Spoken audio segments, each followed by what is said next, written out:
are you doing? Hello. It is so good to be talking here with you, Steven. I've always wanted to do one of these, and I'm excited to finally get to do a real foot one with you. So happy to be here. I was so thrilled to see because I talked to the production 2 days before about the cast, did an assessment, and I saw that there's two returning players and you're one of them. I was like, all right, and then you stayed in, you went deep. I'm like, I was so Yeah. thrilled to see you have such a different experience than your Bluff Ranch outing. Oh, yeah. Yeah. Bluff Ranch was rough in a lot of ways. And so for the people who were there for that season and for them being able to see me play this game, I think it was a really cool experience for everybody involved that was aware of just how monumental of a shift and a turn that this story was and my game was. Yeah, we're gonna dig into that in a second. But I think one thing I want to talk about is like your road to Reelfoot. But as a returning player, Mm-hmm. you have a long road, and in Yeah. fact, from your final tribal council, it's been 12 years in the making. So, give us the history of you and Reelfoot and what brought you to the game the first time, and then the second time. Okay. So I'm going to go way back to like 2008, 2007. Um, Now, I know people say that they play ORGs, but I'm old school. I'm from like original ORG, like AIM or like 10 gauge, Habbo, um, playing on pro boards where like you would make your own fake profile, often based on a reality star, and you might have a shtick or like the way that you type is like your personality. It was a time, but Amos and I met during one of those, and we were big buddies, and it, we were just friends from then on. So we've been friends for the last ooh, like 17, 18 years Wow. at this point. Isn't that how so from jump when Reelfoot started 12 years ago, Amos had wanted me to be involved as early as possible. And the timing just didn't work out until 2020 hit. And I kind of call that a big like ORG boom because everybody was much more online. And at that point, when the casting for Bluff Ranch season 9 came out, I was ready to go outside. And obviously, we had a lot more time on our hands and a lot more availability. So it just worked out Mhm.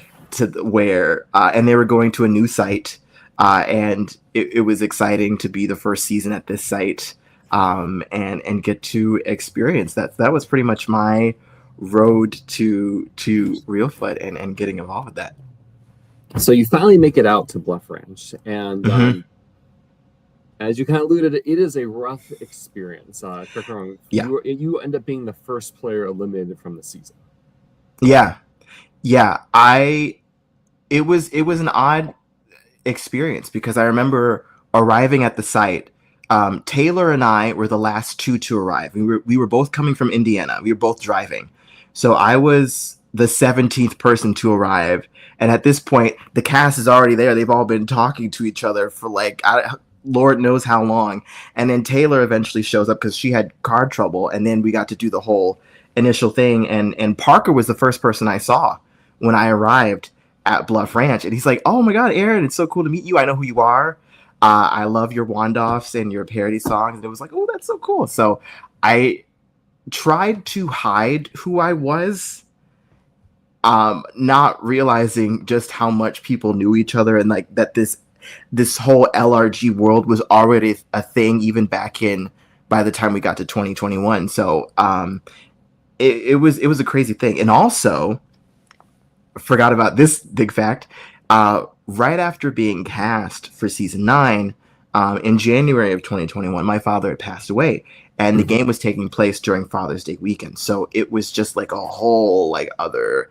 I was just not there at all, and it was a very weird experience. I didn't socialize. I didn't.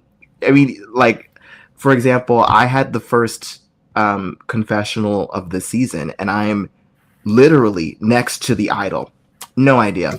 Todd goes right after me and finds the idol. And it just like things like that just kind of compounded on themselves, and got to the point where that first immunity challenge, if y'all were there, you would know how monumentally bad of a challenge performance it was. It was to the point, yeah, because it was a water bucket challenge, and we had to do, we had to get water from the bucket and like toss it. And Sherry and I were talking, and I was like, "Hey, Sherry, I think I want to do the puzzle." And I think the puzzle people had to be the people that were doing the buckets. So I was like, I don't want to get wet, so I'm just gonna go at the front, because that's just running and like dipping the bucket in the water, and I'm tossing it. I'm not getting water on me. That was dumb. Cut to, 10 minutes later, I'm like drowning in the water, and like the other tribe is having to help me. My bucket's broken. Stan has to do a medical check on me after. They have to like evacuate me to the camp. So I have like a whole 20 minutes at camp. My tribe is like, Aaron sucked at that. It was so embarrassing. I just kind of phoned it in at that first tribal council. I was like, this was so embarrassing. I'm just gonna go home. And then so Amos you was knew like, what was coming. yeah, oh yeah, I distinctly, and we had a twist, prisoner of war, where Lydia came over to our tribe and she was sick, and our tribe was like, she's looking for an idol. We don't trust her. And meanwhile, she's actually sick. And I didn't get a chance to talk to her, but even she knew to vote for me, and they didn't even talk to her at all. I remember Skylar was like, oh, he knows he's being voted for. And I was like, oh, that was the moment where I was like, okay, well, yep, I'm definitely going home. So I just went to that first tribal council. I don't even remember it. And I just remember being voted out and being resigned. I'm like, oh, like, I just kind of wanted an escape. And then Amos was like, hey, so do you want to be in the game? And at that point, I was so mentally checked out. But then it was also live on Facebook of him asking me, do you want to go to Redemption? And I was like,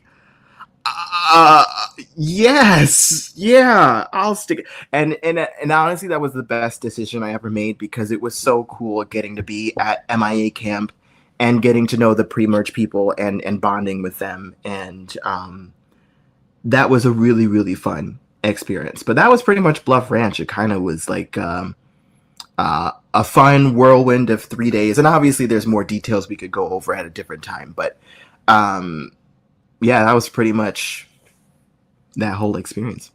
Remind me, you didn't compete in the Redemption Challenge? I did not. So yeah, so they were cagey, because our Redemption was a little different. They were we didn't really have any challenges or anything. They just left us there for hours, and they weren't telling us when anything was happening. And I had already been there for a couple days, and I was starting to feel a little sick, and I was like, I'm thinking the challenge is going to be like an endurance challenge or something. Had I known it was cornhole, I probably would have stayed till the morning. But are you saying that this would have rewritten history and Justin would now have come back in the game and you have gone back, you have beaten him? Well, Justin was a cornhole master. I don't know if anybody was beaten. I mean, maybe I beat out Lydia. I don't know. Maybe I don't know. But I am a game show host. We play cornhole all the time, so could have been different. But yeah, and also I didn't realize I knew people in the game. I just didn't know that I knew Frank. I didn't know that I knew Justin, even though I had just played online games with them earlier in the fall. And so coming out of that game, it was just like, okay, if I ever come back, I need to do things a lot different. After Reelfoot Bluff Ranch, you don't play another live reality game until the Mole, Ohio. Is that correct?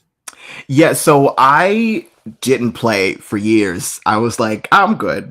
And then when I had moved 2 times in the 5 years since Bluff Ranch. So I had been living in Fort Wayne, Indiana at the time. And in that 5 years, I had moved to Milwaukee, where I became a game show host, and then eventually moved to Columbus at the end of 2024, Columbus, Ohio. And John Wells had reached out about Columbus Traders Season 2. So that was actually the first game I played Gotcha. in, at that point, 4 years at the start of 2025. And in the Mole, Ohio, I was brought on to shortly after that. So those were the only 2 games I had played since. I hadn't played another Survive or anything where you have to eliminate people by, well, traders a little bit, but yeah, I was just like, voting. I don't want to be outside. We're good. Well, I don't know about your traders game, but you have a deep run in the Mole, Ohio. Yeah. My I'm sorry again, not really, but still sorry. No, you are deserving. What you played the hell out of that game. It was so cool. So when do you get the call that saying, would you be open to coming back to Reelfoot? And was it an immediate yes, or is it like, I gotta think on this? Ooh, so when season 11 happened, I hadn't been asked, and I actually ended up visiting that week, and I was talking to Parker, and I was like, Parker, if you had asked, I probably would have come back for season 11. And so I had already been kind of thinking about it, but up to this point, I'd just been doing production, and I was hoping maybe 15, if they do an All-Stars, like maybe they'll ask me back for that. So for 14, I was in the production chat. The only thing I knew about the season was the theme. That's the only thing I knew, because I had started doing the Asian voices for Reelfoot, and so I just needed to know like the gist of what the theme was to make it. And I was asking about the dates because I wanted to make sure I had it available. Cut to March of this year. Now, a year ago, I'm sorry, my brain's bouncing around. A year ago, back in June of 2025, I had gotten a year reading for like my year ahead. And my reader was like, okay, so in March, you're going to get contacted about a reality show, some sort of challenge thing. And I kind of wrote that off. I didn't really think anything of it. And it cut to March when they revitalized my Bluff Ranch chat. And they're like, hey, Aaron, you're a doer. Do you want to do season 14? And I said, what? Hell yeah, I want to do it. So it was pretty much, there was no interview. I was just kind of brought on. And so the whole time I was like, okay, if they're bringing me back, then they're probably bringing somebody else back. Who is it going to be? Who is a dreamer? I'm trying to think of like what that even means. And I just kind of started prepping from there. I guess so. 2 questions real fast. When I did the cast assessments, and they didn't tell me who was on what tribe, I know it's you and Joe. I thought Joe was the doer and you were the dreamer. So I was very surprised to see that you were a doer. Do you agree that you were more of a doer or a dreamer? Yeah. So actually, funnily enough, when doing casting videos, I've often said that I am a dreamer disguised as a hustler. So I do have qualities of both, but I wasn't surprised that I was a doer because I have multiple jobs. And every time production talked to me, I was always doing something, or like I had to leave to go do something. I had to, like, was going back and forth. So it didn't really surprise me at all that I was considered a doer. And I was so happy to be on the doer tribe because I thought that would be the much easier tribe to win on if I started there than if I started as a dreamer. Who did you think? Did you have a short list of people you expected to see come back in this game and be a dreamer? Yeah, my first gut said, because I had to leave the production chat. I got cast, and I was like, "Oh, I have a wedding," which I did actually have a wedding the previous week to DJ for. But around the same time, Isaiah had also left. And I was like, oh yeah, Isaiah would be a perfect dreamer. So in my head, I was thinking it was likely like Isaiah was a top candidate for me from First Fire. But then when I saw eventually that it was Joe, I was like, oh, that makes also perfect sense. Yeah.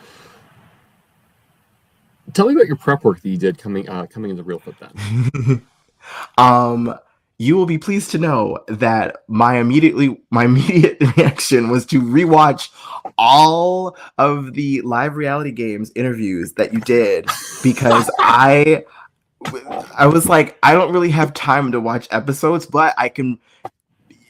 If you ever meet an LRG person or an ORG person, what they love to do is talk about their game and go over all of the things they woulda, shoulda, coulda. So the best Mhm. resource for this season, and I will tell people, if you are on season 15, go back and rewatch all of the live reality games interviews, including this season, because there is so much gold to Mhm. find there, from clothing options to twists to look out for. Because I just wanted a refresher of how Reelfoot worked and what happened on different seasons, Mhm. which really helped me out because the seasons I paid attention to the most ended up being Fowler's Point, which I knew almost nothing about, and First Fire.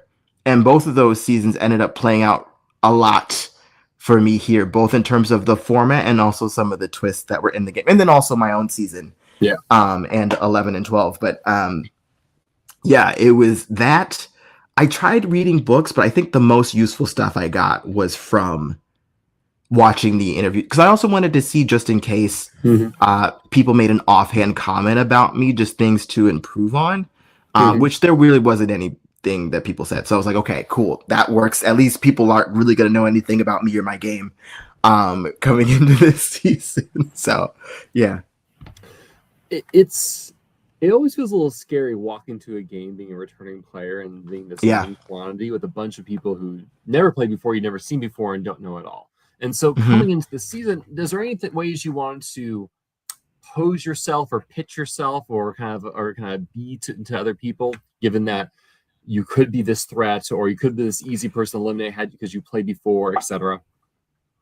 Yeah, the first thing on my mind was, I think in terms of returning players, I probably had one of the hardest obstacles to overcome Mm-hmm. because A, I'm a returning player, but I also was the first boot, so I didn't really have a lot of experience with the Mm-hmm. game to know like what to improve on, but also there's this specter of the story of, oh well, this guy was the first boot and he comes back and wins. Like, how cool of a story is that?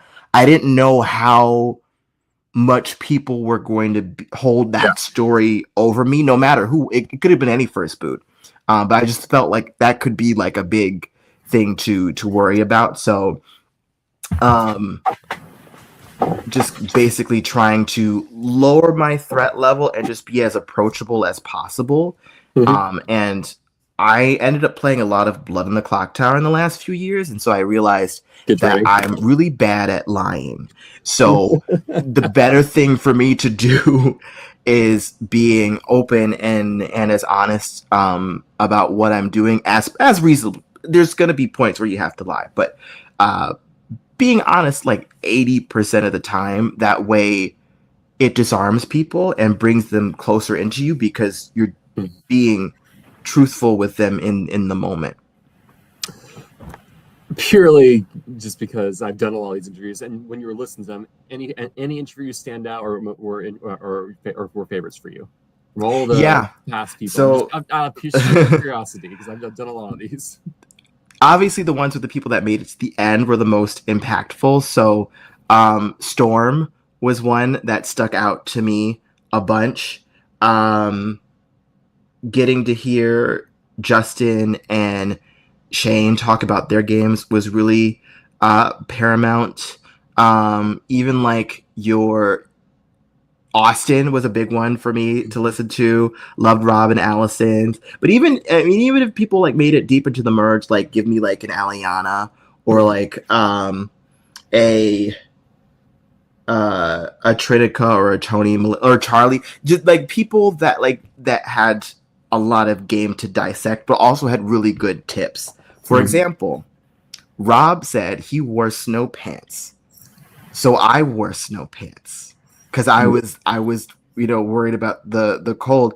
A lot of people when they were talking with you emphasized that the car ride got, even if the game relationship didn't really flesh out, it was enough to get a foot in the door for a lot of people. And so I made a point to not drive this year. I made a point to get in a car. And as you will see, my car, big impact, huge. Dude, get in a car. If you are traveling to this game, get in a car, because just simply even being in the car with people can change so much about the psychology, and there's like already a camaraderie there that you don't get if you just show up by yourself, if you're able to do it. Let's jump to the game then. By the game, I mean the car ride to the game. So who is in that car, and how does it end up mattering? Okay, I have a diary entry. I wrote, as you know, I'm a big note taker. I love this. So here's what happened. So that day, May 29th, 2026, I had been working on production for the Mole, Ohio 2026, which is coming out later this year. And so I took an Uber to the Greyhound in Cincinnati from the site, and I just took it all the way down to Nashville, where I met up with Parker eventually after a few hours. And so we're just kind of waiting for the first person to arrive. And in walks Leah into the car. Now, one thing I had wanted to do before the game was study previous LRGs, because I knew from First Fire, Survivor New York was probably going to be one of them. I should have done more research on that, but that's okay. But I knew Leah because Survivor Challenge has had 15 billion seasons, but for some reason, I was paying very, very close attention to Survival Challenge 2024, and I showed her this note after the game, to the point where I see on June of 2024, July of 2024, I have a whole notes on every tribe that cast was on, including their swap tribes, because there were some people that I knew on that season. So Leah, I already knew, but I didn't want to blow up her spot. But I was very excited to see Leah. So what I wrote was, we gave each other names. She was Caroline. I love her energy.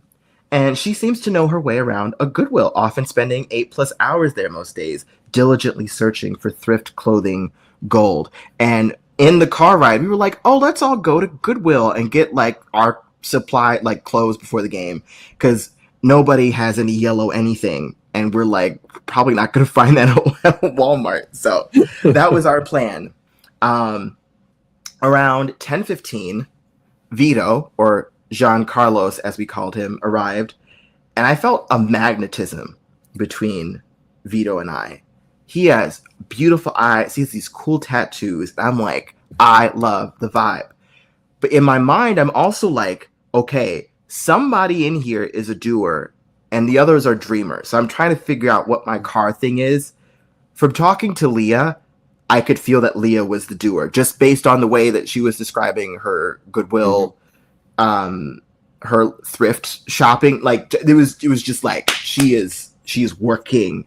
And then the last to arrive was Julian, or Tyler's. I said he was very handsome. Both he and Leah seemed to be on the Gen Z younger side, and they both like Rizzo. So I was like, okay, I'm going to make a mental note about that. And Julian said that Rizzo was the closest castaway to him, which I was like, okay, that gives me pause, because I was like, I keep calling him Tyler. Julian gave a different energy from the rest of us, but I still I was very drawn to all three of them, and we just naturally bonded on the way across. We didn't really talk about any game or anything, but just from just the car ride, there was a good camaraderie. We're like, yeah, we're all gonna go to Goodwill. So when we get to our respective hotels, Leah and I end up at the same hotel, and our rooms are right next to each other. Little did I know Danny was also there at the hotel, but we didn't know. But so our driver drops us all off, and Leah and I are okay, we're going to go to Goodwill. So they offered to take us to Goodwill. So we got driven to Goodwill by production, but they left us there because we were like, oh, we're just going to get a lift back. Little did we know, there's no Uber service in Union City. So Leah and I are like on opposite sides of the store, and I'm trying to impress her by like getting some cool clothing. Fun fact, she did pick the yellow shirt that I wore in the picture for this video casting thing. And the next day, I ended up wearing that yellow shirt after we found out our colors to be like, hey, to be subliminally like, hey, I trust your judgment. Thank you for the shirt thing. Like, lock it in. Also, fun fact, the second we find out our tribe colors, I wrote down, learned I was on yellow, knew it. Dreams, night, blue, doers, day, yellow. Is there a day and night twist? Looking forward to the game tomorrow. My tribe predictions. Dreamers are Julian and Vito. Doers, me and Leah. And I said, well, I would love to work with all of them if possible. And we all said that we were from Rhode Island as a joke because we were trying to guess what city people were from. Mm-hmm. And so I don't know how it came up, but eventually we were like, what if we're all from the same state? Isn't that funny? We all chose different cities. So I chose Warren because that's a connection to my father. Mm-hmm. And then Julian chose Kingston, Leah chose Providence, and Vito chose Pawtucket. And that's pretty much everything before the game. That was like a big part of the early thing, but there was already like so because we couldn't get the Uber back to the hotel, it was raining. So Lee and I ran across to the Dollar General, did the rest of our shopping, and then walked back to the hotel in the rain. And then we kind of just silently went into our rooms. So we didn't really do much talking or anything, but it was just kind of like, that was like a mini, I don't know, note to people. If you do want to go out, just ask production and they could drive you, because we didn't know we could call production and ask to be picked up. We were like, I guess we have to get back to this hotel by ourselves. And I was like, if this doesn't say that Leah and I are doers, I don't know what does. And so that's what happened. So the following day, your predictions are right. The game begins. You're on your tribes. You're the doer tribe. Leah is on your tribe. Looking at this cast, anyone else you recognize or knew? Yeah. So Eric locked eyes immediately, and I knew Eric because I was watching Pete and other people play in Columbus Survivor, which I had visited last summer. And it was an age season, and Pete and Eric were on the same tribe. And I was watching the merge, and it was fun watching Eric win an immunity challenge. I was like, oh, that's fun. So I knew him from that, and he knew that I knew John Wells, and so we were like, there was that. We didn't know each other personally, but it was like, degrees of separation. It was like cool. Other than that, I was just kind of like, these are cool people. I'm sure some people here know each other. I'm not really going to know who until the end of the game, and that's fine. But that's kind of the vibe that I got. And so you have that opening reward challenge. You win that reward challenge. You get back to your camp. Talk to me about the general vibe around camp and who you find yourself meshing with or gelling with. Yeah, it was a fun vibe around camp and getting in there. I think initially, Larissa and I had worked on the end of that challenge together. So Larissa and I kind of locked in from almost second one, which is interesting how that turns out later. But yeah. And pretty soon after, Eric and I end up becoming relatively close as well, because I think I don't know when we get the SOS challenge if it's at camp, but when we get that, so when we get to camp 2, Trevor tells us about the box. There's a box, and don't you dare try to, force your way in because I tied it a certain way. And so I took that to mean I couldn't touch the string at all, Mm-hmm. which is a key thing for later. So I was already thinking about the key, and in my mind I was thinking like, okay, I'm thinking Parvati, Australia versus the world. The key was in a tree. And while the people are getting vines and stuff for the SOS challenge, because Mm-hmm. I had told them the strategy of how to win the SOS challenge because my tribe lost, and I know what Kobe likes. And I was like, just keep moving and have a lot of bright colors. Mm-hmm. That's it. As long as you have that, you are good. You don't have to get fancy with anything. Just have a lot of movement and really bright colors and just look just like you're good. So while people are getting the supplies for that, I'm thinking about Parvati and Australia versus the world. And I walk across in camp and I look over, and in a branch is a key. And I'm like, ooh. So Eric is right next to me. And I'm like, Eric, look. And he looks and he sees the key. So he shields me from view as I like grab the key. It took a second to like actually get it off the Mm-hmm. branch, but I did. And I had the key in my pocket. And so Larissa and I had just locked in. Right after that, I find the key. So Eric is there. So Eric already knows. And then I immediately tell Larissa, like, hey, like, I trust you. I found the key. Let's lock this in. But Eric was also there. He also knows. But I like Eric. Let's form something together. And that's pretty much the people I clicked with early. Sam, I didn't officially click with until that night when they do the night challenge with the Mm-hmm. bush guide, or faux bush guide. The bush guide was kind of a red herring for that challenge because they ended up learning a different story. But while half of the tribe is gone, I'm back at camp and I have the key. And Sam comes over to me and is like, hey, I don't feel like I fit in. I think they're going to want to vote me out first. And I like Sam at this point. And something I had learned from my first time was, yes, while I don't smoke and I'm not really like in that, smoking is a social thing that can bring people together. And I should not write anybody off just because they smoke. And Sam was the only smoker in our season. So I remember from my previous tribe, Skylar and Chris were the ones, and they had a thing together and they had a very tight bond. And I wanted to make sure that I did not make that same mistake of writing off Sam the same way I kind of did with Skylar and Chris. So I was like, hey, well, I like you. I would love to work with you. So we kind of lock in a final 2 right there. And so I tell Sam, like, hey, I have the key to this box. I'm going to need, So Sam is back there. I'm trying to remember who else is back there. I think it's Sam, Leah. Ooh.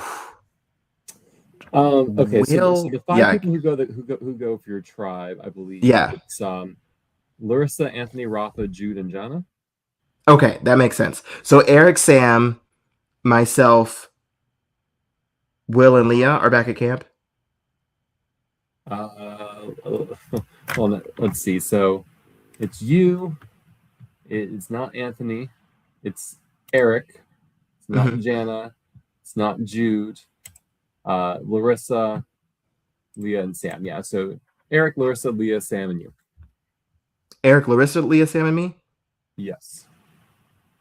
No, not Larissa. Sorry. Yeah, because Larissa was gone. Because I remember distinctly that Will. like Larissa and I were the last people to decide where we wanted to go, and I knew I wanted to stay. Will.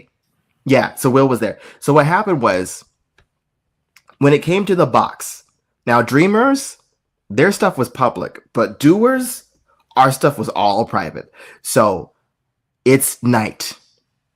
The other tribe is gone, and our bags are kind of in a circle around the box. And our camp is like maybe 20 feet away. and I keep going to my box because I'm trying to or keep going to um the box with the key and trying to unlock it. And I unlock it and I try to open the box, but I can't do it because I didn't realize that I had to untie the string. So I put the lock back on, and I feel like I'm making a ton of noise, but also trying to still be back at camp. And eventually Sam is like, just untie the string or something like that. I was like, oh, duh. So I take the lock off, I untie the string, I open the box, and I see that there's food in there, but I also feel the codex. And Mhm. I knew from First Fire how that um, codex Had went you down. did you see any of the letters at this point in time or on camp? We did. And the letters were already there around camp. So I was like, okay, there could be another codex somewhere. Where is it? Mhm. So it's in the box. I was like, oh. So I take the box, I take the codex, I put it in my bag. And then I go, hey, tribe, I opened the box. I have the key, but there's just food in here, like last season. Hey, let's just share. So what happened was I brought the thing over there, and there were some Nature Valley bars that the four of them split. Because again, I'm gluten free, so I can't eat most of this food, and that was my excuse. Was like, and I wanted to bond with them a little bit, with Eric, Sam, Will, Mhm. and oh my god, Leah. Leah. So the four of them, they shared the Nature Valley bars as a secret with them, and we're like, okay, we're gonna keep the rest of the food and say to the tribe, hey, we open it, here's all the food that was in here. So already there's layers of people who know the things that are in there. So I'm Mhm. the only person at this point that knows the codex. There's four other people that know that there was Nature Valley bars, and then the rest of the tribe, they got what's left. And that's pretty much what happened. So eventually they come back, and I think at some point that night, it's me, Larissa, Eric, and Mhm. Sam alone. And I had told each of them, like, hey, we're the only ones that know about the codex thing. We're going to figure out how to open it. Let's we form a final four right there. And um, I guess the rest is it. Well, me, Eric, and Sam end up being the last three doers. So I do Mhm. guess that did have a lasting impact on the game. But I was trying to control the rate because I knew eventually people were going to learn this information, Yeah. especially for something so public and on both tribes. So I wanted to control the rate at which the information was spreading to build trust with the people who knew first early, but also still like establish trust with the other people later Yeah. and lower my threat level, because if I'm open about this, I'm going to be seen as somebody that is not going to be a threat with said advantage, because you know where it is. You don't have to make crazy stray votes because you don't know where the idol is. You know exactly where it is. And I was trying to make it so that, and also there is an implicit immunity that comes with people knowing you have the idol, so that every round, if we have to go to tribal council, on some level, they have to think about a world where I am still there because I am the likeliest person to be Yeah. there with them. Mhm. And the more time passes and I still have the idol, the more it's like, okay, well, we're still continuing something with Aaron. And if they think that they can control me and where I play my idol, and I know my personality, I know how I come off, I know I'm somebody that could be seen as like, I could easily be persuaded, because I know I have a hard time saying no to people. I could easily be persuaded to use an idol on somebody. So as long as I maintain that perception, they're not going to come after me. And I mentioned this at the end. Really that easy to persuade to play an idol on someone else, says the man who played 3 idols on himself. um, yes, ironically, yeah. I think if any of those times somebody was like, can you play an idol? And like in the moment, it's probably going to be very hard for me to resist doing that. And actually, the second I found the idol and I open it eventually, my first thought was, cool. all right, so Jude's gone. I'm gonna give the idol to Sam. I literally say that in confessional. I'm gonna give the idol to Sam so that because people already thought that Sam had the idol because she was just off in the woods a lot and like finding letters and stuff. So it would have been natural for her to pop out with the idol and I would be blameless. That was my first initial thought. You open the cryptex pretty soon, right? Is it day 2? Yeah. Or day 1? So I don't open it until the next day. Okay. And I was so impatient, and I probably should have been more patient with trying to open it because I thought initially that what was the word? No. There was a word that we all thought it was.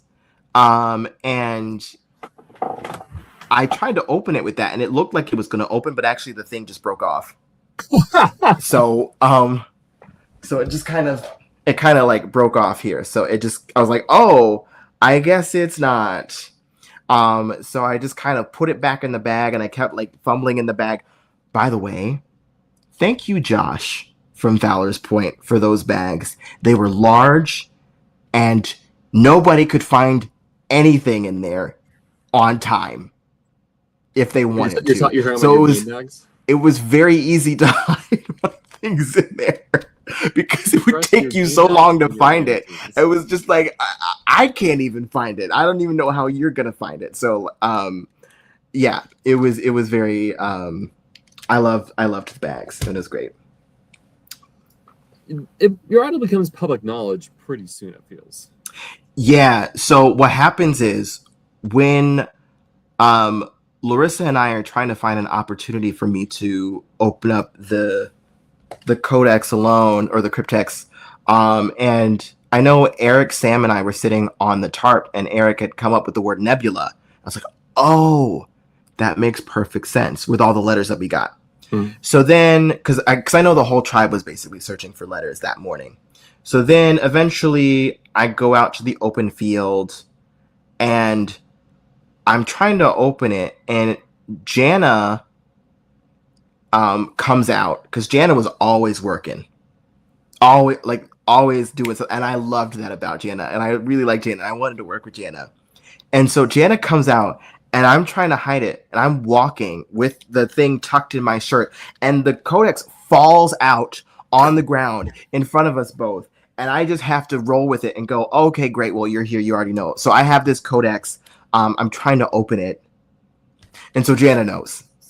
I'm like, okay, well, probably the best person I could have had this happen to because I already wanted to work with Jana and I probably would have told her anyway. But B, she was like, oh, I'm not going to say anything. So I was like, cool, great, awesome. Eventually, in confessional, I open it with the word nebula and out pops this first idol and that I have from Intaku and this lovely note with a bunch of instructions and also says the words, I don't know if you can see this, but it says Amos will always give you the chance to present the idol just before the reading of the votes, which almost didn't happen. Yeah, right? I'm gonna call shenanigans on that. I mean, and this is all in good fun, Amos. I love you, but and I know Amos was out of it at that trouble. Is that note printed on cloth? Yeah. It looks really good, and it's cloth. It was I was like, ooh, this is so cool. This is awesome. So very fun.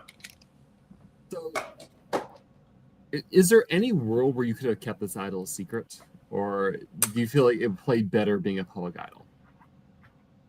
I felt it was better being a public idol, but I wanted to control the rate at which people knew. So that's what I was thinking. So there's a thing in LARPing, which I say at the end of the game, where I play Vampire the Masquerade, and a saying that we always say is, get in debt of powerful people as quick as possible. Because if you are in their debt, they are not going to want to kill you or kill your character. So in that same philosophy, if I if people think I owe them, Yes. they're not going to want to vote me out. And so I figured the more people know about the idol, the more they think I'm likelier to play it on them or be talked into playing it on them or doing it to benefit the group um, as quickly as possible. So, yeah. So that was so Larissa and Eric pretty much knew very quickly soon after that. Same with Sam.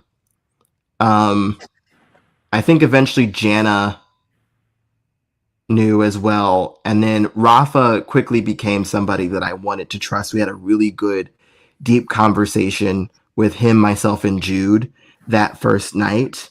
Mm-hmm. No, not the first night. The first night that we were in the tent. Um, we had a really good talk that night before the first immunity challenge, and Because it was remind me, that storm, does that hit that first night or second night? second because that Okay. first night we slept under the thing, and then the second night I think we were in the tent. Okay. Yeah, because the second night the storm comes, the tree falls, and they say, "All right, you're Mm-hmm. out in the field, have a tent." It was crazy. I was next to the owner's wife and son. They were in the tent next to me. We were just kind of all like huddled in the rain as the winds were picking up, and then we all like saw the tree like uproot, and then the water just rushed in. So that dry creek bed quickly became like almost a full on creek slash river at that point, and we were just like surrounded by water. And it was like slowly inching closer and closer into like the camp, making the camp like way smaller. We couldn't even get back to the bathroom area because it was cut off by the rushing river. So it was we definitely had to evacuate that day for sure. Um, Anything else about? And is there anything about day two you want to talk about? I know we talked a lot about day one, the idol and Ooh. opening the idol and information getting out, but any other developments that second day? Um, was this the day of sumo? So you have Sumo at Sea, you have the SOS challenge, you have a blindfold box puzzle thing. Yeah, so sumo at sea, I loved the way that it played out because I hate one-on-one challenges, and of course they gave us 15 of those this season. And every time the Ludikai tribe won because they were better at the one-on-ones and we were better at the like obstacle course type challenges. Um, and luckily for me, both of my matches were against my budding cross tribal Rhode Island Alliance people. And so I called them by our code names, Vito and Julian. I called them, Jean Carlos and Tyler to like reaffirm that we are doing that. And I lost to both of them and got them to look really good. And in fact, Julian was the game winning point. And I was like, cool. I didn't throw the challenge, but I was like, I'm glad I at least got to make them look good Yep. to their tribe. And also still establish our social relationship there. And then for the blindfold, I had no idea where I was that whole challenge. I think I definitely almost fell off a cliff multiple times. Um, but when that puzzle came together, it was like, and I remember this from the Fowler's Point interviews of like that puzzle where they put it together in like 2 seconds. I was like, oh, that's like a fluke thing, but no, we opened our eyes and it was over before we even started. I said, how did we put that cube together? Which would be the start of many records that this season would kick off with. But yeah, it was crazy. So, kind of end of day two, pre-flood. Can you rank the players in your tribe from most to least important to your game? Ooh, okay. Um, Sam is number one for sure. Rafa, I think at that point, overnight skyrockets to number two. Three is Larissa because I felt very strong about Larissa at this point. Four is Eric. Five, I'm gonna say Jana because I really like Jana. Oh, no. 5 is Leah. Wait, hold on. Let me redo this. Hold on. I had to reconsider. Okay, so number 1 is Sam. Rafa Rockets number 2. Larissa is 3. I think Leah is 4. Eric is 5. Jana is 6. Will is 7. Anthony is 8. No. No. I think Jude actually is 7. Will is 8. And Anthony is 9. Because at that point, I liked Jude, but I also realized that Jude was probably going to go. But I also really didn't utilize Anthony or Will at all. At that point, I kind of wrote them both off. It was at a point where I liked everybody, but I knew I had to, splitting hairs, I just had to pick people to gravitate towards more, and it just kind of worked out that way. Had you been hearing names at all? Jude was a name that was coming up pretty much right away. I mean, she already had us all vote for her at that first challenge, which from the blue and yellow, I was already thinking, oh, this is going to be very Fowler's Point coded, which turns out was a correct assessment, starting with that first vote that we had to do. And Jude was like, vote for me. And so we said, okay, we voted for that. So I think Jude was already on people's minds because just from, she is a lovely person. She is hilarious, but also when, hungry and tired and everything, could easily be somebody that rubs people the wrong way, depending on what she says. And she was not afraid of saying anything out of pocket, which I love about Jude. I love that about Jude. But yeah, and then Sam was somebody, day 2, Sam, probably number 1 target for people, because I think there were the people that were like, hey, I don't really like smoking, and like they were kind of irritated with that aspect of Sam and the lighter. And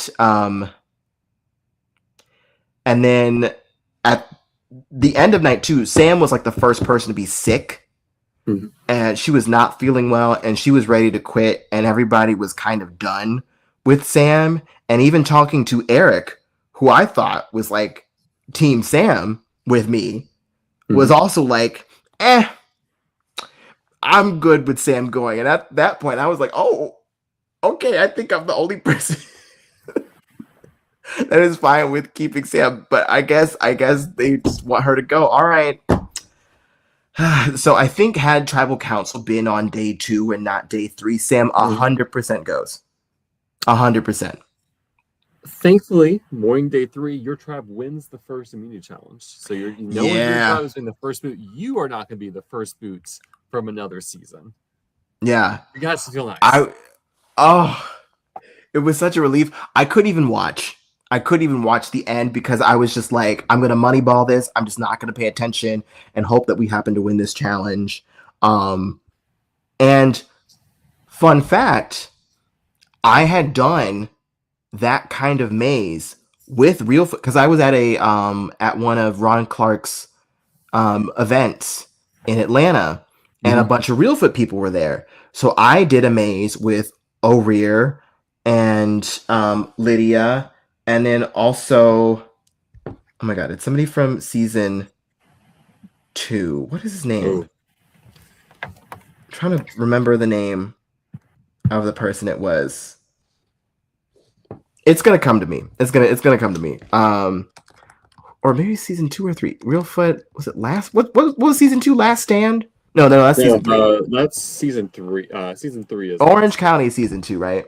Yeah, Orange County season 2. I don't know, like Coleman, Nathan, Trevor, Ryan, like Bailey, Jeremy. I'm just gonna name it. Bailey, I think it was. Oh shoot. Was it? It was like Jeremy or Ryan. I think it was Ryan.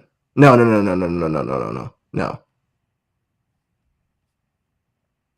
I'll remember later, but it was somebody from an early season that we were with. Shane and Tony, actually, Shane from my season and Tony were also there, but they didn't do the maze with us. So, yeah, so I had been used to, and our team had won both times we did that maze, so I knew how to do it, and so I just helped the tribe do it, and we killed it, and it was very close at the end. It was nuts.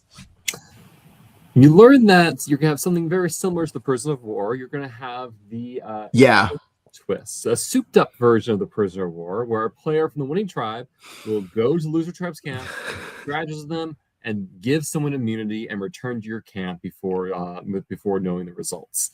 What are your thoughts on this twist?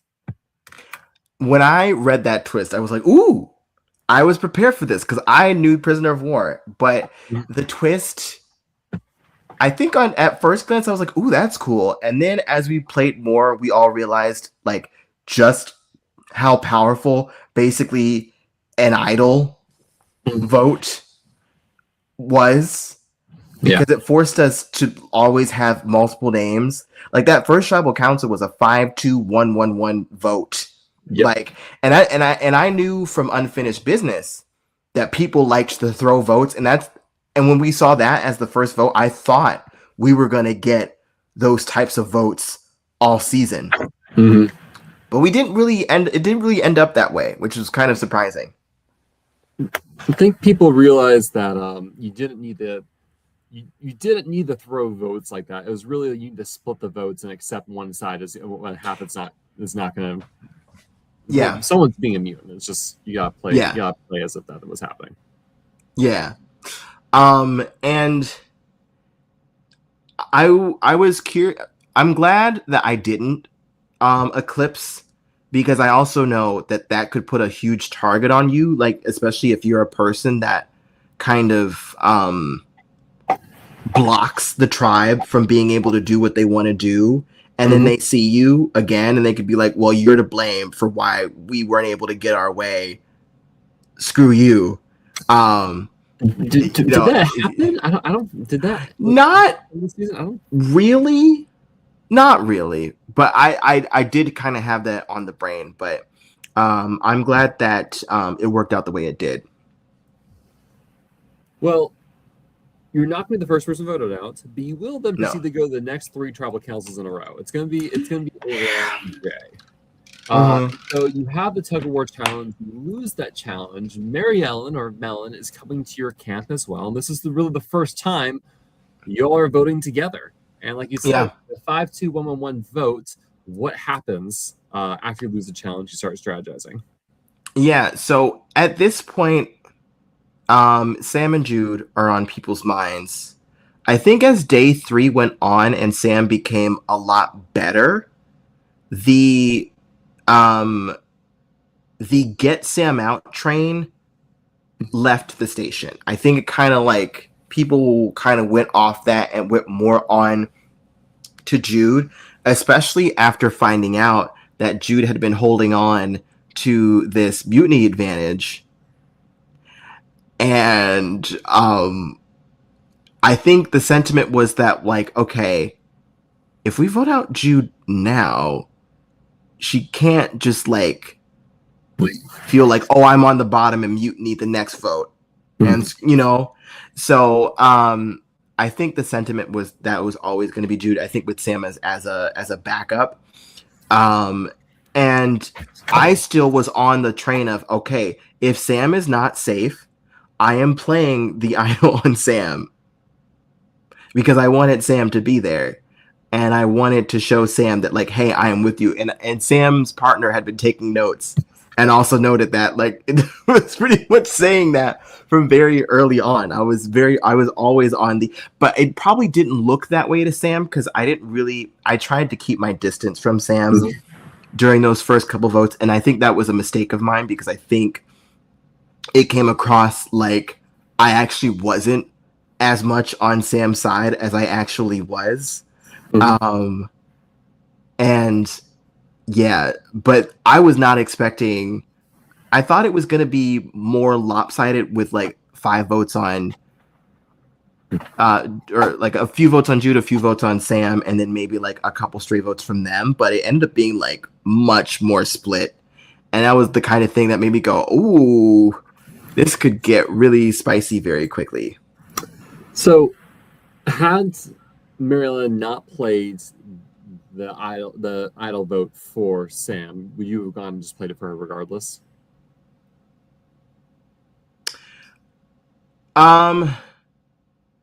Depends on who she gave it to, because I knew Jude was getting votes. So if it was on Jude, and a part of my strategy every time the Eclipse person came over was to be 100% completely honest with them about my game, because I wanted to utilize it to establish myself as a trustworthy person on the other tribe, rather than being the Eclipse person turning off people by blocking them from voting. I would much rather have them come to us and me be like, hey, Aaron was one of the only people that was straightforward with me. Yeah. And so when Melon came over, I was like, hey, I like you, Melon. Here's the vote. It's probably Sam or Jude. That's kind of what I've been hearing. Do with that what you will. I feel good about you. And I made sure I was also like the first person to talk to people. I know I was for Melon and for eventually Shannon. I don't know if I was the first person to talk to Danny, but I tried to get in there early, at least, for everybody. Was looking back at this tribe, was Jude your ideal first boot? No, not for me personally. Who would you have loved to have been the first boot from this tribe?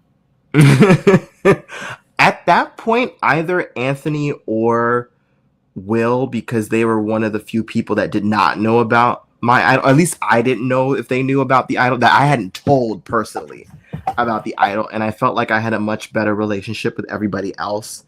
And yeah, that's kind of where I was at that time.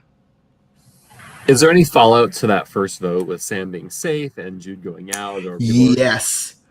So, obviously on night 1 or 2, when night 2, I think, when Sam, Eric, Larissa, and I formed that 4. I think it's the first night when we formed that 4. It kind of got rocked after that first vote because Larissa was one of the votes for Sam, and ended up telling Sam that. I think that's what happened.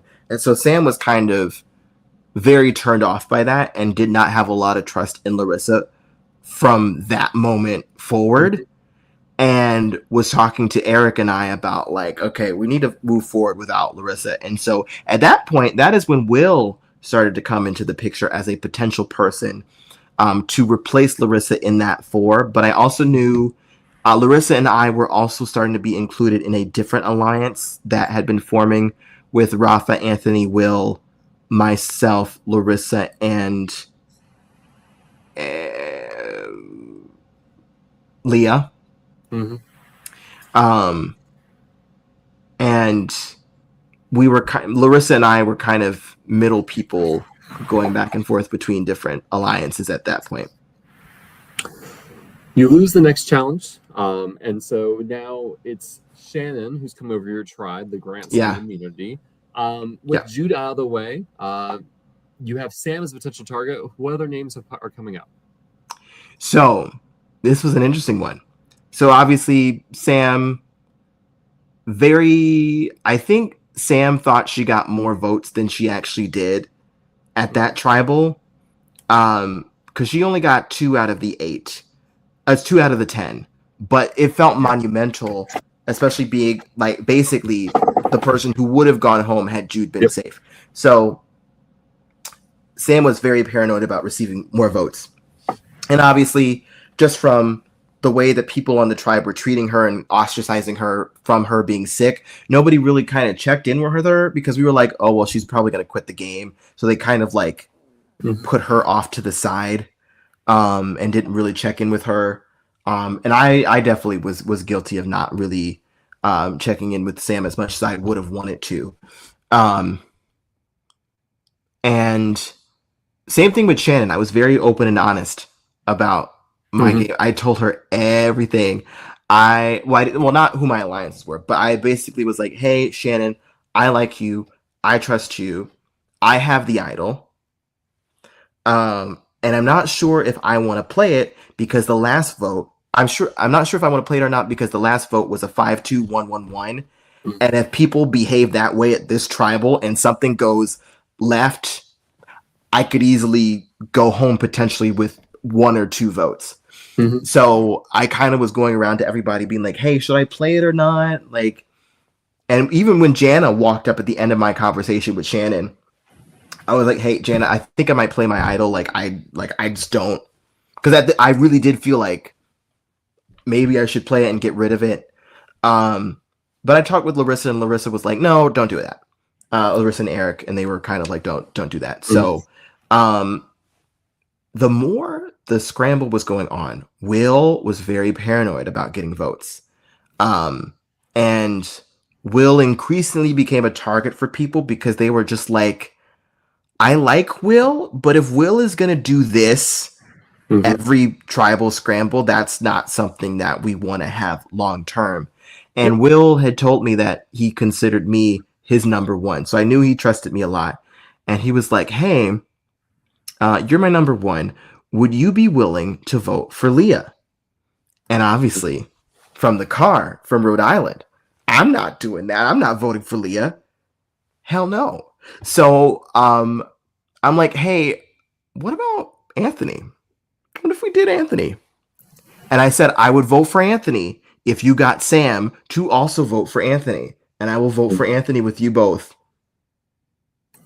And so this is like a precursor to what happens with the Larissa vote. So that ball starts rolling, and I internally I'm going like, I think I just started something that I didn't. So Will goes off, and he's starting to get people to try to vote for Anthony. And meanwhile, I'm like, and meanwhile, there's this whole subplot of Leah sitting back because Leah is pretending that we're voting for her to get Shannon to save her so that they could vote out Sam. Yep. And so my thought was, if Shannon saves Leah and the other tribe votes for Sam, if I play the idol on Sam, Anthony would go home because Will, Sam, and I voted for Anthony. We're 3 votes. We beat pretty much anybody that's there. Anthony is gone. Hmm. Goodbye, Anthony.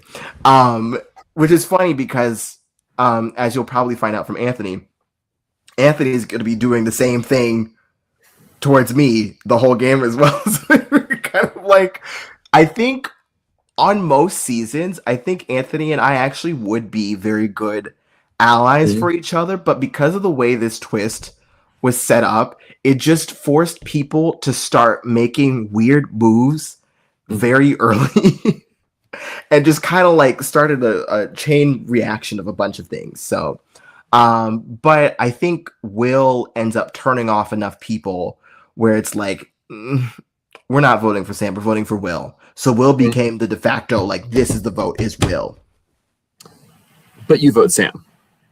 I do vote for Sam because, and this is the only time I vote for Sam. And in the tribal confessional, I was like, Sam, you're not going home. They're going to save you. The only reason I'm doing this is because I did not want to vote for Will. Will was the only person I felt so bad. Like, again, he considered me his number one. I'm not going to be responsible for him leaving. I don't want to do that to him. So I didn't vote for Will. Were you concerned that Shannon was gonna give immunity to Will though, not Sam? No, because here's the weird part. Because I think Shannon and I had a great conversation. Because I trusted Shannon, and Shannon and I, it felt like we had great rapport. But everybody else, it felt like they didn't like Shannon at all, or like something about the conversation felt a lot more like interrogative. Okay. Like an interrogation. Like, Yep. tell me what you know.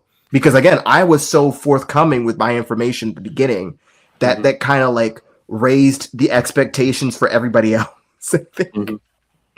And so, yeah, I just think that people were being dodgy enough to where I think, Will was talking to her, Sam was talking to her, and Leah was talking to her. And I think Sam's superpower is one-on-one conversations. She's really good at convincing small groups of people or one person to make a move here or make a move there. And that served her well for the entire season. And I think that worked with Shannon because Shannon ends up saving Sam here.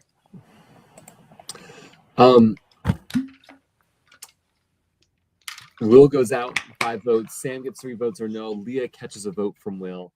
And then you have a double trouble council. There's a gross food challenge. Eric is safe from your tribe, but he is voting as the Clips player's other tribe, and you receive veto to vote with your tribe as the Clips player to give someone safety. How does this go down, right? Because at the end of the day, Jana's going to get all the votes. And yeah. Sam's even under consideration. Yep. Yeah. So here's the thing. So, and I'll give a small comment on what happened with Will at the end of this tribal council, because Will gives that thing of like, so there was an idol to the person who found the idol in the bush. I wish you good luck. Something about like an idol being hidden somewhere. Yeah. Obviously, most of the tribe knows that I have the idol. So everybody is just dead silent. And I felt so bad for Will because I think he thinks it didn't land because I think it just didn't land because everybody knew that I had the idol. So it was just like, was he trying to just made up information? Yeah. Was he trying to throw you into the bus in that moment? No, I think he was just trying to stir up drama about like there's an idol and somebody has it and you don't know. Meanwhile, everybody knows I have the idol and I didn't tell Will. Because and that gross food challenge, that surprised me. I didn't think that I would be like the person that loved the gross food, but I did. And that was crazy to me. I really loved the cat food and the mealworms. Is that weird? It was so good. That gravy, I don't know what was in that gravy, but that gravy was fire. The mealworms, an excellent crunch. The sardines, great. The chicken, the liver was really chewy and the gizzards were really cartilagey, and we were trying to throw it to Eric. And it kept taking so long that I had to which was good because by that point I knew I was probably going to upchuck everything if I ate too fast. But it wasn't bad. It just took a long time to eat. And granted, we saw Danny Vito and them taking really long on that round too. But we get Vito. And I'm so excited because it's the first time that Rhode Island gets to have a little bit of interaction. So me and Leah immediately grab Vito. And we're like, save Sam. Or I think we're save Sam. Just save Sam. And we're just at this point, it's the expected thing to do. Your tribe is not going to be mad at you. They're not going to think anything suspicious if you save Sam. And selfishly, I wanted Sam to have a free pass. Mm-hmm. So I was we told Vito, save Sam. And that's what Vito did. And everybody else was well, Jana, while I like Jana just was on the periphery of everything. Mm-hmm. And the way the tribe alliances were breaking out, she was just a common person that nobody felt strong enough to want to keep in over anybody else, if that makes sense. I think in most other scenarios, Jana is probably in there for the long haul, but because of the eclipse and Sam was safe, it just kind of knocked Jana out way earlier than she probably would have been knocked out. So do you think without the eclipse twist, Sam is the first person voted out from your tribe? No, I do think Jude ends up being taken out over Sam. Because also, if I had anything to say about it, I preferred Sam over Jude. And that was pre-immunity challenge with the eclipse thing. So I probably was going to give Sam my idol and have her play it at that first tribal if there's no eclipse. So Jude always goes out first, perhaps, and then maybe Sam and Will are under fire the second time. I think Will probably still goes out over Sam, too, because I just think that energy just would have caught up to Will the same way it did. Okay. Interesting. Yeah. But I do think Sam would have gone at the Jana vote. Was there just not the political capital that you feel to try to push Anthony in any way, shape, or form here? That's the thing, because I wanted Anthony out so much earlier, but I just no, because Rafa, and I knew Rafa wanted Anthony around. Mm-hmm. And I saw Anthony and Larissa had a very close relationship, which caught me off guard because I didn't see that one coming at all. And so if there were enough people on the tribe that wanted Anthony around, then there's just no way I was convincing them. You have a tribe swap that night. Now, this Mm-hmm. swap is designed by Rafa and Logan, and one way say this is not really a tribe swap unless your name is Julian, because Yeah, everything is and left as is. either Rafa and I were gonna go for this one, and because I'm thinking Fowler's Point, I'm like, oh, this is the Josh and Angela thing. They're gonna go and meet each other, and they're gonna decide what the tribes are gonna be. And I'm like, I want to do that because I want to rig it so that Rhode Island is all together. We can pick off everybody else. But Rafa ends up volunteering to go, and we all like take a nap in the tent. And then we go to sleep and we keep waking up and going to sleep and waking up. And eventually Julian ends up in the tent. And we're like, what happened? And so Rafa was like, oh, well, it was a tribe swap. And I just basically kept the tribes the same. And we just exiled Julian. And then Julian drew the buff to come here. I'm like, what? So we ended up with Julian, which great for Leah and I, because we were hoping to unite with them in a tribe swap anyway. So, and I'm sure Julian, and from hearing what was happening at the other camp from, Melon and Shannon and Vito, like Julian was in a lot of hot water. So, this was great. Loved this for us. So let's say you do get to go and you get to design your own tribe. Who would have been on your swap tribe? Honestly, I wouldn't have even thought that you could just keep the tribes the same. So, okay. I would have wanted to form the tribe in a way where it was filled with people that we were fine with voting out. So I think, I don't know how many people it was at this point. It was you'd have like 7 or 8 people in your tribe. Okay. Me, Leah, Julian, Vito. Oof. This is when it gets tough. Anthony.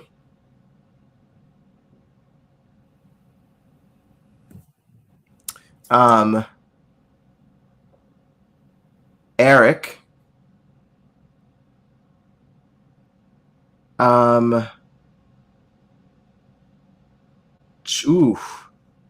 Probably something like Nay and Logan, because I wanted to get Logan out. So I was like, Logan and Anthony can go. Thank you. And I would have tried to keep everybody else. So, which I didn't even know that Julian and Eric knew each other, so that would have worked out.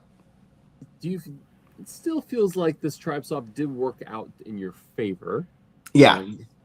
But so the next day you're in this quasi new configuration. You lose the idle hands immunity challenge. Danny's eclipsed, who's come over your tribe to get some immunity. And it's the whole original yellow tribe plus Julian. What goes down here? Because I think of all the votes, this is a vote where you have an agenda. Yes. Yeah. So we had tried to do the Anthony thing at the previous tribal, and that didn't really take too much water. So I knew I did not want to vote for Sam. And Sam had been kind of chewing the tribe out because she was just openly airing her frustrations with the situation and how everything's gone down and how it just felt like she was in high school. And so we have a very important conversation between the two of us where she's like telling me all this, and she's like, not you, but I just feel like everybody else is just like treating me, and even you've lied to me. Like, you've withheld information from me, and it feels like I'm finding out stuff too late. Like, you didn't even tell me you told everybody else about the idol. And I'm trying to reassure, because in my mind, because I forgot that I didn't really check it with Sam as much as I could have. In my mind, I'm like, no, but Sam, I've been saying in confessional how I've been trying to use the idol on you. I wish you could know just how much I wanted you in this Mhm. game because I felt good about you, me, and Eric getting to the end of the game. Like I just was like, okay. Mhm. And she's like, you're saying this, but I don't trust your words. Like I'm an actions person. Like, Mhm. and She's a doer. so in that point, I was like, okay. And she was talking to me about like, why are you letting Larissa run the game? And I was like, I know. Why are you letting her run the game? Like Is she Larissa is running the going game? to take and yeah, yeah, yeah. I fully because I think if there was no eclipse, Larissa runs that whole thing because she had multiple alliances and a lot of people, and she was very social with a lot of people to the point where it was noticeable, but not enough to where it was like an immediate threat. But in this situation, my mind went back to Fowler's Point. Mhm. And I'm trying to remember. I want to say, again, Storm's interview was like a big one in my mind. And Storm was at our tribe a lot. So I was like, ooh, I'm just thinking about Fowler's Point all the time. I was like, Larissa is Lauren.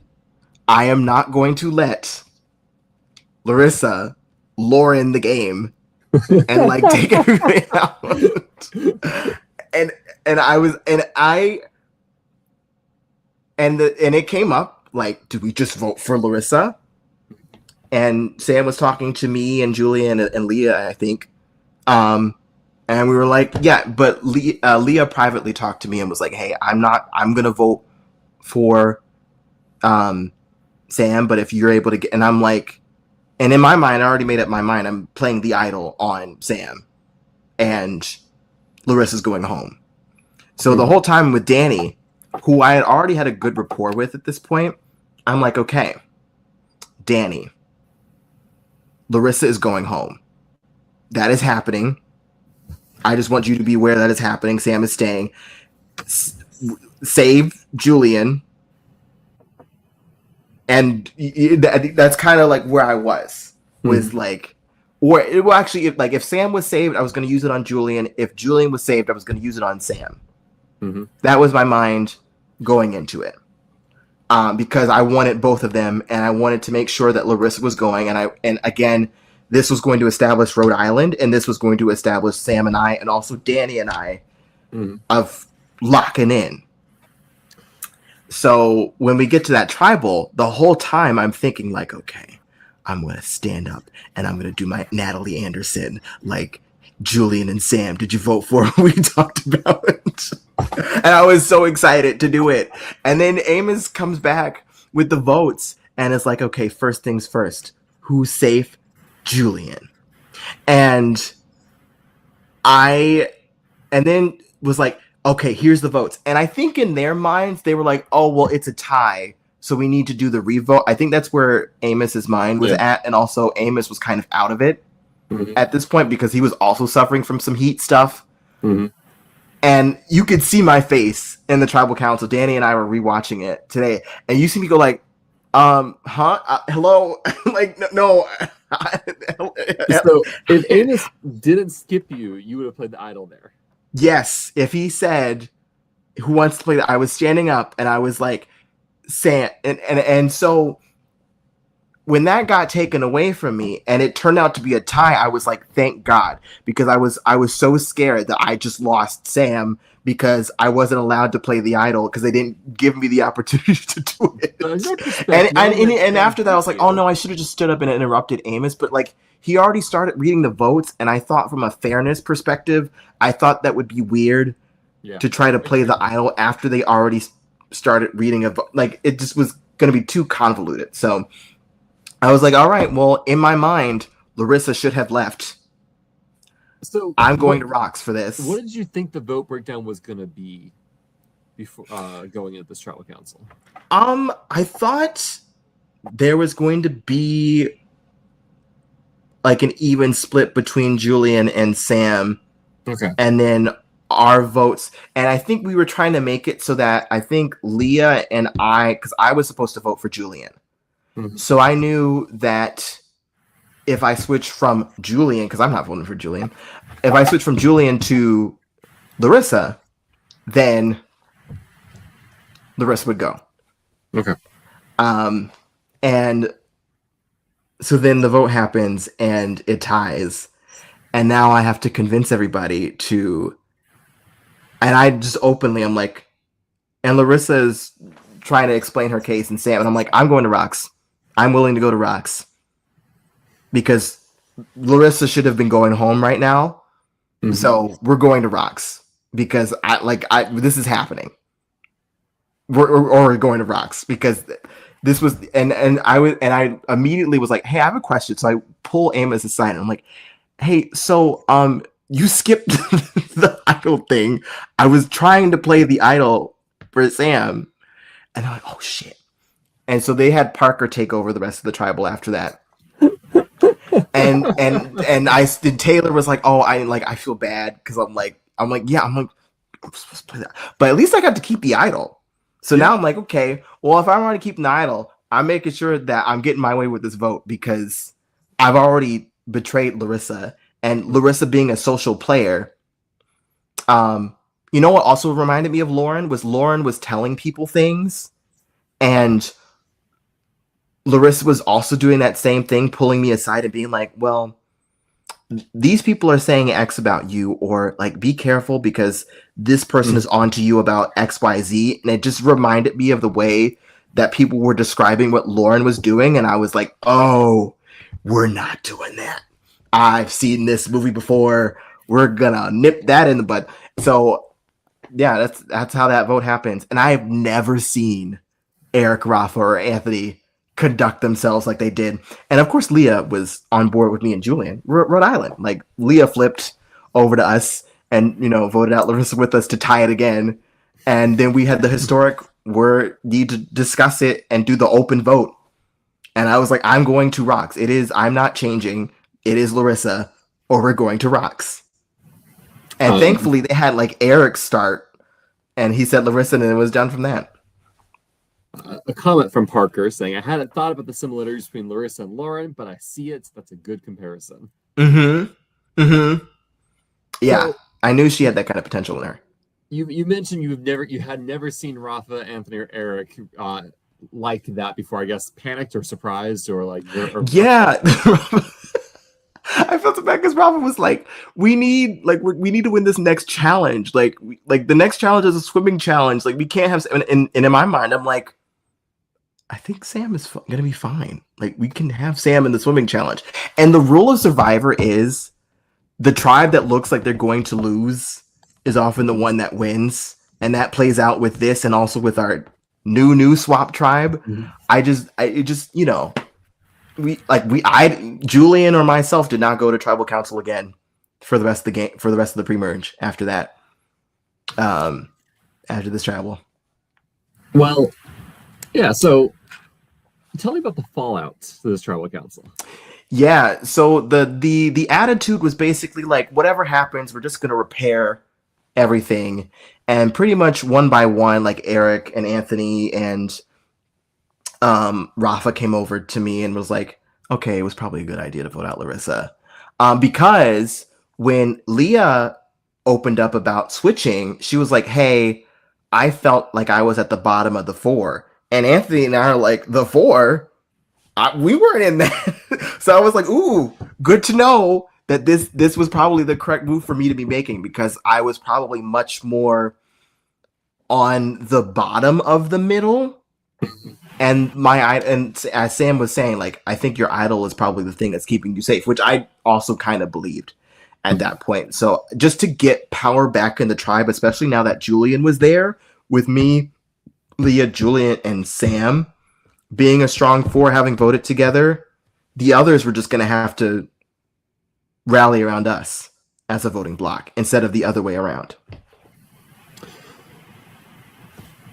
No temptation to have taken Anthony out there instead of Larissa, or like again, like you're saying, Larissa. I did. I was like, oh, I probably should have been Anthony. because I really had a stronger relationship with Larissa, but Sam was just so much like did not trust Larissa after she voted for her the first time that I don't know if Anthony would have had the same. I mean, it probably would have happened maybe because, to save their butts, but Mm. I think Larissa was just a uniting factor for all of us. And I think the thought was that if Larissa stayed, she could probably turn the boys right back against us Mhm. after that happens.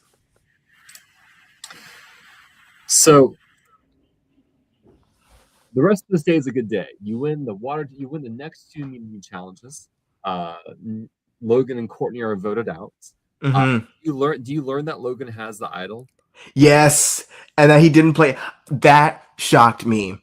And fun fact, my very first ORG, I was on a blue tribe, and I also had the attitude of I'm going to use this idol for the tribe, and they voted me out in 12th place right before the merge. So I kind of had that internal, and I was like 13 when I played that game. So I had this like internal like you're not doing that.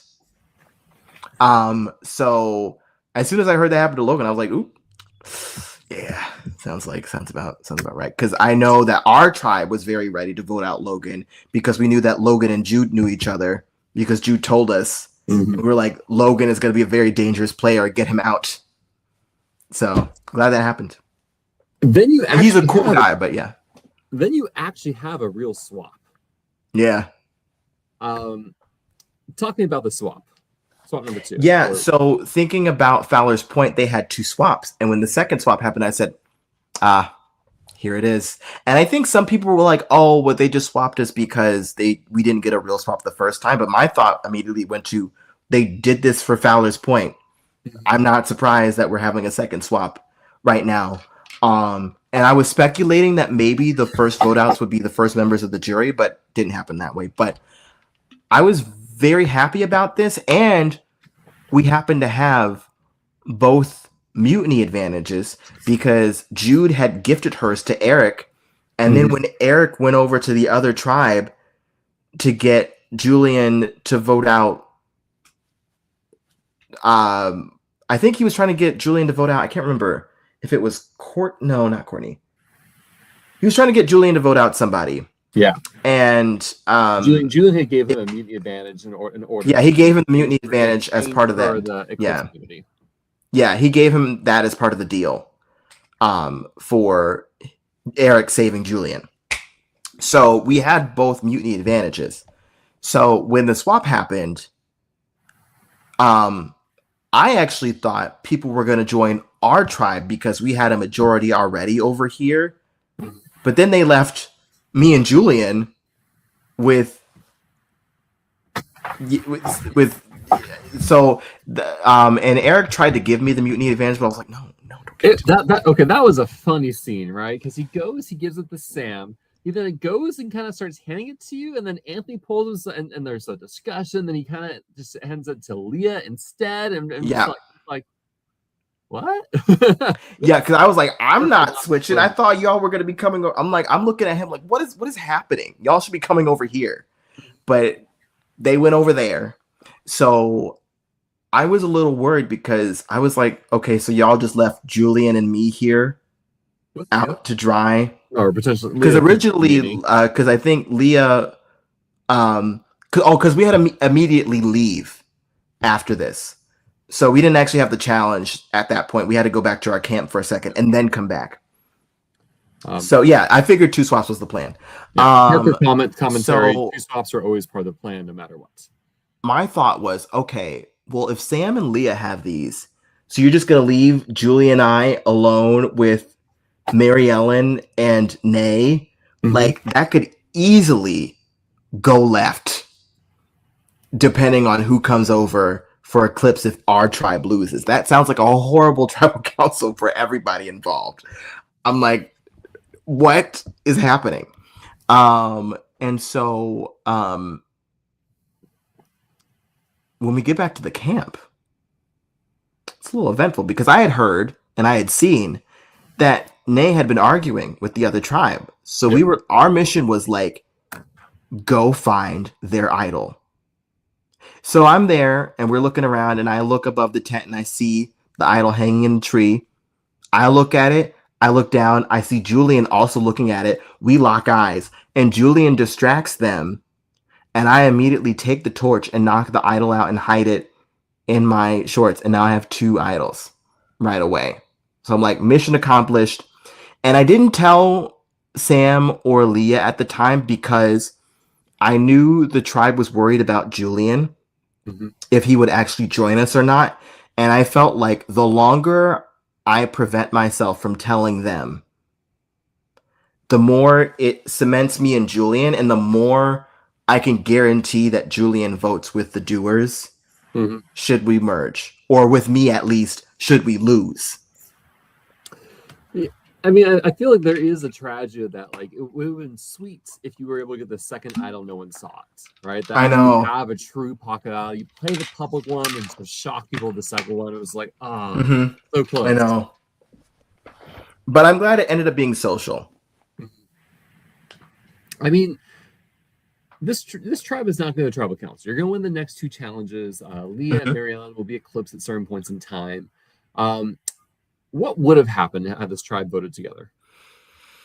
Ooh, I think it completely depends on who that eclipsed person is. Let's say Danny, Joe, or Vito are eclipsed.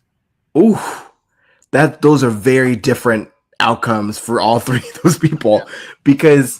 Because okay. I think if Danny comes over, I think Nay leaves. Okay. Because I think Julian and I would be deciding between Mary Ellen and Nay, and I think at that point Danny would have rather had Mary Ellen in the game over Nay. Because I think Danny had already tried to get Nay out earlier in the game, and so if he's just able to like save Mary Ellen as an excuse and we just vote out Nay there, I think that's what happens. Mm-hmm. I think if it's Joe, probably something similar. I don't see a world where Joe is saving Nay over Mel. I think Joe also saves Mel. Yeah, and then I think Vito, and I think Vito coming over. Well, that's Rhode Island. That's me, Julian, and Vito. So then I think we're definitely saving Mel again, and Nay's probably leaving. So probably okay, but I was also worried about like there being some weird stray votes and like weird. They probably would have tried to vote for Julian. Over me, I think. I don't know. So it sounds like Nay is likely the person leaving this tribe then. Yeah, and I didn't want Nay to go at that point, so I'm like, I hope we can win these challenges because I really liked Nay, and I made a point of trying to like make a bond with Nay because it felt like Nay was under so much fire, and I didn't really understand that, and I'm like, I just want to connect with Nay on a human level and make sure that like she knows that she has an ally with her. Yeah, so Joe gets voted out. So your other returning player who's always been opposite tribe of you, Vito is voted as well. So the Rhode Island is down a number. But you have redemption. You have 2 players coming back for redemption. What 2 players would you have liked to have seen come back to the merge? I would have Joe and Garrett. Okay. Garrett because he was the first boot, and I felt a kinship with that as being a fellow first boot. And then Joe because she was the other returning player. And again, I also felt a kinship with that. And I was like, ain't no way I'm going to let Joe go. Because I think, and I wish I was over there on that tribe with Joe for that tribal council because I would have saved Joe. For sure. Like, yeah. And for some reason, my tribe just really did not gel with Joe at all. They just wanted Joe gone really bad. And I will let them elaborate on the reasons as to why, but they were just like not on the Joe train. Also, by the way, I hope Joe is doing well on Barefoot and Afraid. Shout out to you, Joe. It probably means I'm not going to be able to talk with her for a bit. Good point. I think that's I saw the from Frank that it's just 3: Joe, Stacy, and someone else. Gelby. Gibby. Gibby. There we go. Gibble. Oh, yes. I knew it was like an anagram of that. Gibble. Yes. All right. So you have Joe. You have Joe coming back. So, Mm-hmm. and then you have Courtney coming back as well. Yeah. And so you have 12 people in your merge. Um, what does the lay of the land look like for this merge for you? You're saying there were two idols, one of which I think is everyone knows. Second one, it sounds like you also make very well known that you have. Oh, yeah. Only Julie knew. So what happened was Eric. Eric is my kryptonite. I don't know what it is about Eric. Eric was the only one that would directly ask me questions about my advantages. So at the merge feast, Eric is like, "Hey, did you find the idol?" And I'm like, "Yes, I did. I have two." And then I guess he immediately told Courtney, "Cool, great, awesome." But I figured people would eventually know that I had two idols, so I was fine with that word getting out.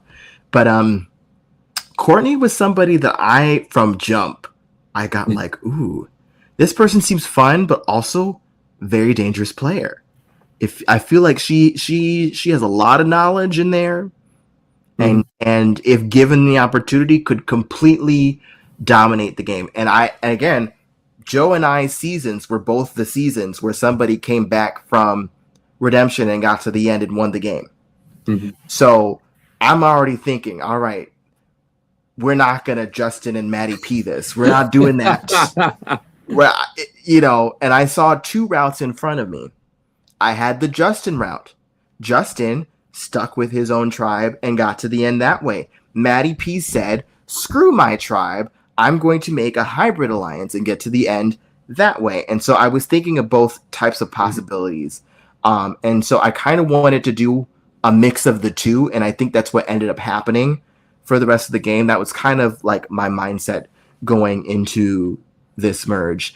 And I also wanted to make sure that we had control of the merge idol. And I remember from Justin's interview that at that merge challenge, he threw it very quickly so he could go back to camp and talk. And I had thought about being the first to drop out, and I was like, oh no, maybe I should try. But then when Eric dropped out, I was like, oh shoot, I should go back to camp. And so I ended up being the third to go back, so I was not able to get that clue. But I think even if I had the clue, I don't know very many people that could even get that idol, because that idol was up there. If you see the video, I Sam has to be on Eric's shoulders, and you see Ralph and Courtney just watch as they get the idol.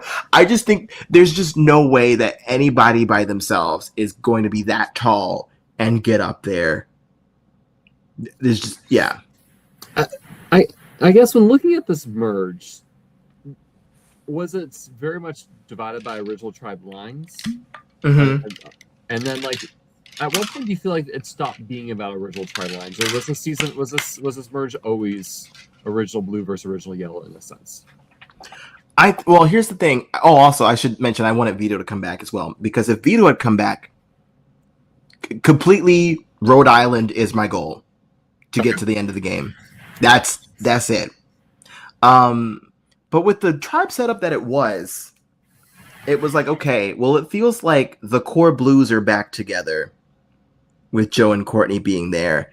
And it's like, okay, if we give the Dreamers an inch, I know they're saying that they're not really together, but like, once your tribe has the advantage, it's really hard to not just kind of like cement that advantage, at least for the first few merge votes. So it was just a lot better to kind of establish a majority doer thing. So I think our tribe, we just kind of locked in that way, because it's just strategically the best thing to do for both tribes is to target the other. So what names are you hearing? Well, I knew my tribe from already having voted her out was very much Joe. And Joe's group was going to go after Leah, which I didn't want to do either of them because I liked both of them. And I didn't want to vote for either. And Joe was asking me to vote for Leah. And Leah is like, we need to vote Joe. And I'm like, oh, God. I don't like this. And I'm already in the middle, it feels like. And I'm like, let me check in with Sam. And I knew Sam didn't want to vote for Joe or Nay or anything like that either, and was willing to move. Mm-hmm. And I think this is the one vote in the merge that Sam and I are not on the same. Yeah. One of two votes Sam really that votes we're for not on the Leah, same and you page vote for. for Joe. Yeah. And I didn't know until, because what happened was that Joe came to me and said, "Hey, Sam is voting for Leah. Are you going to jump on board?" And because it was coming through somebody else and I hadn't had the chance to talk to Sam, Mm-hmm. it kind of like fell flatter than maybe it would have had Sam directly come to me and said, "Hey, I'm voting for Leah. Would you jump on board with me?" Because by the time we get to the next tribal, like, Mm-hmm. I am on board now that I know that Sam actually did vote for Leah. I'm like, oh, well, I'm gonna vote for Leah with you as well. And I made the decision to kind of pivot from Rhode Island just Mm-hmm. because it didn't seem like the best path to the end at that point. So, had you been able to connect with Sam at a better time, do you think you would have voted out Leah this first tribal council? It would have been a tough sell, but probably, yeah. That would It probably have been more a very likely than not. More likely than not. But I also knew that if I did that, that Joe easily dominates the rest of the merge, and I'm like, I I just couldn't trust that there would be a guarantee of me getting to the end in the same way if Mhm. Joe is still there than if Joe isn't there. Because it felt to me like Joe was the glue keeping a lot of dreamers together. That was what my perception was, and that may or may not be true. But um, I want to talk about a couple other players. You mentioned Danny. Danny's gonna be a person who's gonna be very key to your game. You're going to the end with him. yeah, You've interacted with him when he was eclipsed, and you had a good rapport. Talk me a bit more about Danny. And yes, he's here in the audience listening. yeah. I love Danny. Danny was somebody that we always locked eyes in challenges, gave head nods. Same thing with Vito and I. And so I knew coming into the merge that, like, when we actually got to talk, that we were going to hit it off right away. And I also wanted to have a historic winner for this season, especially because we hadn't seen a black person in the final three for Reelfoot since Fans versus Favorites season 5. Mhm. So I just wanted to at least kind of give us the chance to do that this season. And so Danny was somebody I naturally gravitated towards. And Nay was somebody that I also would have worked with as well, but that kind of turns left for this tribal as well. Um, what goes wrong with working with Danny? So for this tribal, I was ready to vote for Leah. Mhm. And Courtney was somebody that I connected with because I saw her as a Maddie P. Mm-hmm. And I'm like, okay, the Maddie P works. It's just who works with the people that come back from redemption. I'm like, okay, let me capitalize on this.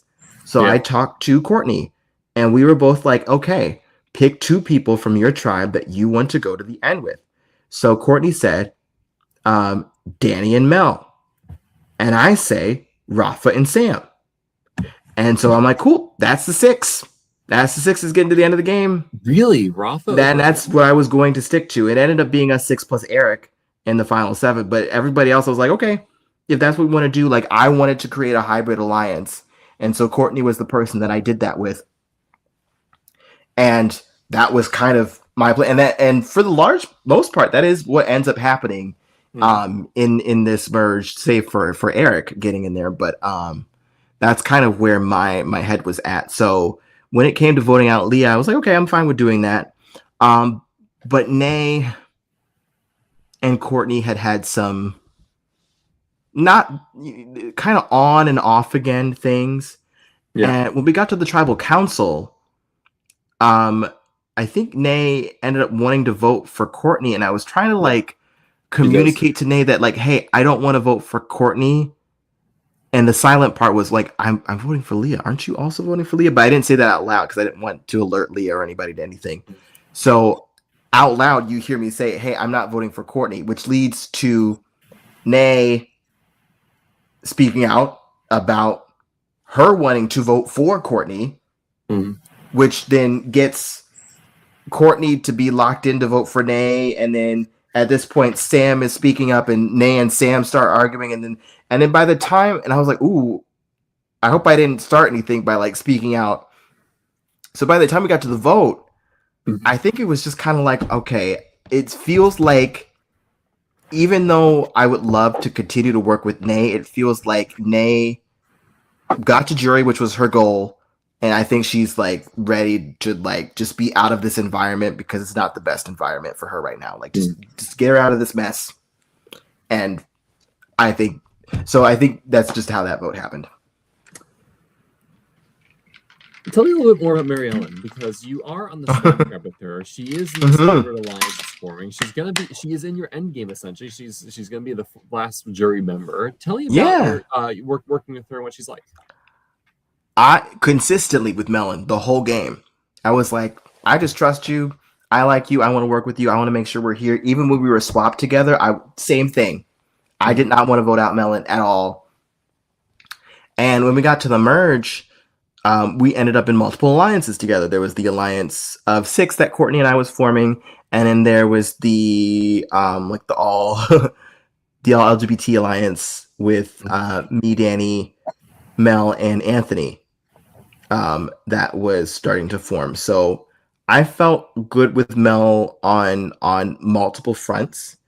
And if I was going after Dreamers, most of the other Dreamers I would have voted out before Mel. I wanted to make sure that Mel. Now then, once Mel started winning immunity, I was like, probably maybe not all the way to the end, but it worked out. It still worked out, so we're good there. Anthony wins those first 2 immunity challenges, and at least my perception of Anthony from just watching the confessionals is he's trying to play the mastermind who's using Rafa and Eric as these meat shields to capture people's attention, and then he wins these immunities and rockets up in people's perception of like, oh shoot, he's a problem. That sounds like, from your perspective, Anthony was always someone you were like, gotta go at some point, gotta go. I just kind of wrote Anthony off. I really didn't take Anthony that seriously because from my perception, like, he wasn't a part of end game plans for me, and also that second immunity challenge, like, we were both right there. Like, he was 4 closer to the number than I was. That's the only reason he won that. So even then, like, the immunity, like, yes, he's winning immunities, but it's not like he's like completely dominating these things. Same thing for the quiz that he eventually wins. Like, Rafa was like right there with him for that one as well. So it's like it's sort of like, yes, like, he's getting the inch over everybody, but like, it's only an inch. Like, I'm not like, oh my gosh, Anthony is this huge immunity threat. Now, like, is Anthony gathering a story and quickly becoming a thorn? Yes. And I think Anthony just became was gathering a lot of game momentum and was somebody that could easily have that huge perception at the end at the rate that he was going. And I think he probably would have gone at that tribal council anyway, because Danny had immunity at that final 8. So like, we all were like, yeah, we were probably going to vote for Anthony. So I think it was, probably going to happen either way. At final 10, Rafa has immunity. Mm-hmm. How does Leah end up going out? And because you don't vote for Leah at this point, you do vote for Anthony. I don't. Yeah. Danny had been the same way my tribe felt about Joe. Danny felt really, really strong that we need to get Leah out. And I think that Danny thought that Leah was the key to opening up the Doers, to break up the Doers in the way that he wanted to. Mm-hmm. And so he was talking to me about, like, we need to get Leah out. And meanwhile, Leah's coming to me like, I want Rhode Island to get to the end of the game. Like, please, like, save me. And I'm crying with her. And I'm like, oh, God, I can't vote for Leah. So I'm like, I tell Anthony at the tribe, like, hey, I'm going to vote for you. I was asked to vote for you. I'm just going to honor that. Like, are you okay with that? And he's like, yeah. Like, is everybody else voting for Leah? I'm like, yeah. So I did have a thought of playing the idol on Leah and getting out Anthony for that. but he had immunity. So like, oh wait, no. Ralph had immunity. Ralph had immunity, yeah. Well, I didn't think he was gonna win. Because again, at this point, like it wasn't like he was like overpowering everybody in challenges. He was just kind of like eking out people. At this point, Ralph had just won the third.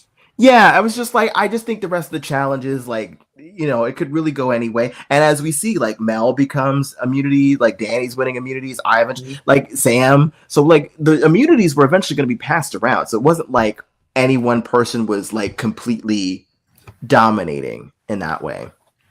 So at this vote, right, Leah gets 6 votes, Anthony gets 6 votes.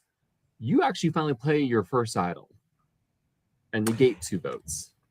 Yeah. Yeah, because so what happened was Rafa said, hey, I'm going to try to get people to vote for you. And I'm like, cool, because I was going to use my idol anyway, so you can do that. I don't know I actually don't know what the benefit of getting people to vote for me was. I think ultimately he probably actually just wanted to flush my idol and was posing it to me as, hey, I'm bringing you in on this plan. And I think, because I actually thought I was going to get 4 votes, but I didn't realize that Danny was in, like, had Danny said, hey, I'm not actually voting for you, don't play your idol, I probably don't play it. So maybe let me back up a little bit more. Yeah. You have 2 idols that yes, a lot of people know about, right? Which is very threatening. And there is always this game of chicken of trying to bluff the idol holders to waste them, right? And so, to what extent are you experiencing the people like trying to increase your paranoia to make you waste or play these as you don't need them throughout this day? That was the first round it had even been brought to my attention that people were potentially voting for me. So I was like, yeah. And in my mind, I was like, there's a utility in playing the idol for myself in this way, because in my mind, I'm already in the final 8. If I just play these idols, I'm in the final 8. There's nothing you can do about that. And if I happen to win immunities, then I can get even further in the game. So I don't mind this because it allows me to successfully play an idol and negate enough votes, because I thought I was going to get more votes than I actually did. Yeah. And so I'm like, this is fine. I'm fine with playing the idol and like correctly reading that I'm getting votes, because those are the only votes cast against me the whole game was this round. So yeah, I was kind of like, yeah, this is awesome. And I'm glad I get to use the idol in this way, and also lowers my threat level because I didn't make a big move with the idol. So they're not going to be as like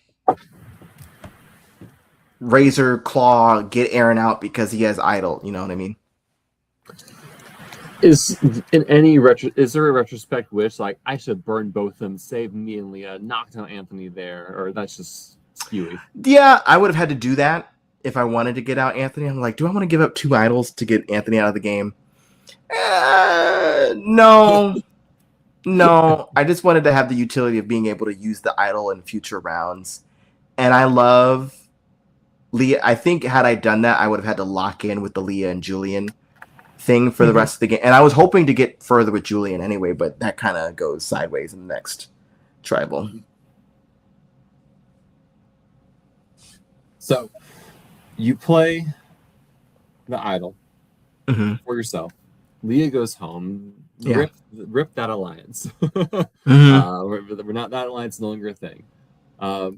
This then is the Bush Guide Trivia Challenge, where you're going to do the trivia competition, but you're only going to know who's immune after the votes are cast. Essentially, immunity is acting like an idol. And talk me through this. So I was familiar with this twist from Unfinished Business, in which Austin won immunity and successfully negated votes. So I was prepared for this, but I forgot that I should be like reading the guide and knowing what we're going to be tested on. And some of the questions they asked in that were the same ones that we were asked about in my season of Bluff Ranch. So I should really know about these snakes by now. I still don't. I don't know.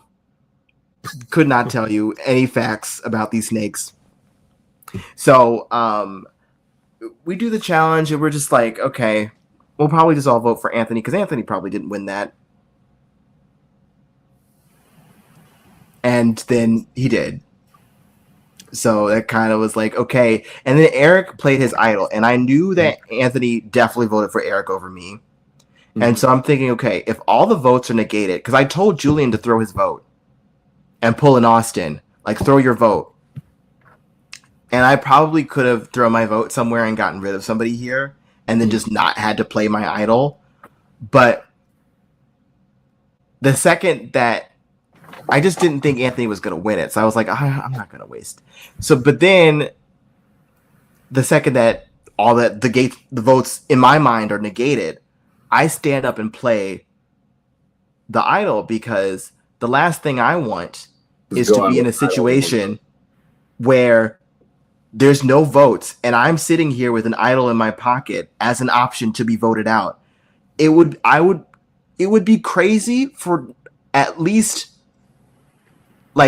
it would be crazy if not one person said, hey, just vote for Aaron. He has this idol in his pocket. And that's why I was like, just immediately play it. That way I'm also immune. So my name is not going to get brought up at this vote. I'm in the final 8. I have no idols. People aren't going to be looking at me as much because, again, both of my idols were used more as utility rather than like a huge moves, which, yes, maybe might not add to my resume, but guarantees that I'm in a spot to get to the end and plead my case much more than if I tried to do something big with them. So if you had cast a rogue vote here, who would you have cast it for? Oh, who was immune? It was Anthony. Immune, Anthony's immune. Courtney. Okay. Yeah. As much as I loved Courtney, I also was like, Courtney's gonna beat me if she gets to the end. And I know I said that I would be willing to go to the end with Courtney, but the more I thought about it, I was like, no, that's crazy. That's crazy. Let me just vote that out right now. Because again, Courtney actually, funnily enough, gave me Lydia vibes, but I was like, but there was an extra layer. Like if Lydia and Frank had a Survivor Reelfoot like player meld, Courtney was that. Because she had the camping things, but she also had the vibe of Lydia, but she also it just felt like that. I was like, I love that. I love playing with that, but I'm like, nope. Hi, Lydia. I love Lydia so much. But yeah, that's kind of where my head would have been at. So Anthony is immune. He's safe. Eric does not go out for the one vote cast for him by Anthony. You're safe, and there's essentially a zero. It's a 0 tie. There's a revote. How do you decide who you're voting for? So Julian had already been set at this tribal council as a decoy. That's why I was like, Julian, you need to throw your vote. He did not do that either. So I think it quickly just became, well, we already said Julian anyway, so that. Because of I just think it was just a name that people were willing to jump on. And I was sticking to the 6. And Julian was not in that 6. So it was like, well, all right. Julian goes home. Anthony is medically evacuated. Yeah, that was crazy. And so pulled from the game. I think we had 2 medevacs this season, right? It was Anthony and Logan. Yeah, Logan after he got voted out. So the dehydration and just was it dehydration? Yeah, rhabdo. Okay. Yeah, so Anthony is pulled. Sounds like probably Anthony goes home anyway because Danny won immunity. Yeah. And this takes you to day 7 with the final 7, right? How are you feeling at this point in time? So that night when Danny had the reward and took Courtney and Mel to the movies, that was the most I had felt like Doers strong, because we were just sitting there eating, because they gave us food that night after Anthony was medevac. They're like, no, we're feeding you. We're making sure that y'all are not also going to faint and stuff. So it was just like we felt doer strong. We felt very annoyed with the Dreamers. We're like feeling ourselves. And I admittedly was drinking the Rafa and the Eric Kool-Aid that they were giving to me. And not just because like I liked and enjoyed them, but I was like, yeah, we have equal games. If we get to the end, yeah, our games are competitive against each other. How do you think you consider me against Rafa and Eric? Surely. So, at what point did your opinion on being competitive against them change? Oh, I think the way I saw the jury like look at Eric and Rafa, and also just hearing from Danny and Courtney about their perceptions of Rafa and Eric, I was just like, yeah, I think if I go to the end with both of them, it's going to be a much harder road. I thought between the two of them, Eric would be the tougher one to beat. So my final three for a long time was Rafa and Sam. I was very much on the Rafa and Sam train. And I think that shifted to Danny and Sam the later the merge went on. Did you ever grab Danny and Sam together and say, hey, us final three, let's do this? Ooh, I don't know if it was anything like official. It was more of like I like Danny and I like Sam, and they were like, we also like you and we also like each other. So like, let's get to the end of the game. I don't know if there was like a specific final three, because at that point, Mel was also in the picture, and I wanted me, Danny, and Sam, but I didn't know if Sam and or Danny felt the same way that I did. So at this final seven, right? It's Courtney, Rafa, Eric, Mary Ellen, Danny, you, and Sam. Yeah. I guess. Who did you feel? I guess can you rank people you thought the players that were the most threatening to you in the game at that point? So top number one is most threatening. Bottom is least threatening to you in the game. Most threatening to least? Courtney, number one. Okay. Number one. I think number two, Mel. 3 would be Eric.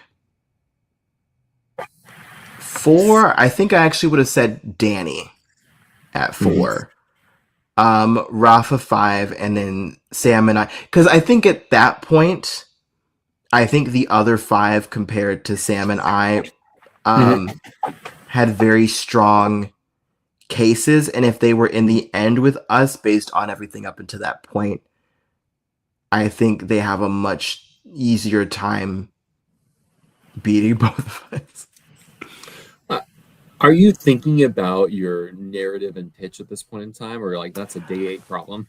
I'm thinking that's a day 8 problem, but I'm also like, I just thought my story of being a first boot to winner pipeline would be a very strong case. That's why I think I was so comfortable with being there with like with the Rafas and the Erics of the world, because I was like, just the specter of that story. You never know how a jury is going to feel, and if they gravitate towards that kind of a story, that could, for lack of a better term, eclipse anything that the other two next to me could have said. That's kind of where my mind was at the time. But I also was like, it also could very easily go left and me not be taken as seriously if I just have that story. So, Mary Ellen wins her first immunity challenge. This is the leapfrog challenge. Yeah. Sam nearly beats her at the very end. You take out Courtney. Was this a hard decision or vote for you? It certainly is a close one. No. Okay. No, because I was like, Courtney is Maddie P, and I'm like, I've seen this movie. I have done the. I've seen what happens when the 6 gets to the 6. We're not doing a Breakfast Club thing this season. Thank you, Courtney. Goodbye.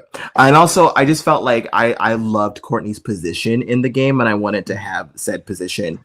And also, as soon as Courtney opened up to me about her and Rafa, I was like, oh, there's like complete dimensions to Yeah, from her Blue Ridge game Survivor. that she could talk about much more eloquently than anything that I could say at the end. Mhm. And yeah. And I also felt like if I gave potential majority to Dreamers, I feel like there's no way I'm getting to the final 3 if Courtney is still there in the final 6 and final 5. I said I would sit next to her, but like I don't know if she would have done that. So yeah, that's kind of where I was at. You then win you would then win the only individual immunity, the only individual reward challenge of the season for touchy subjects. I know. I didn't know there was a touchy subjects curse, or else I would have not have won that. Is there Uh, actually a touchy subjects the curse? person that's won touchy subjects has never won the game. Uh, Oh, it turns out that who it won turns it out that my all of season? my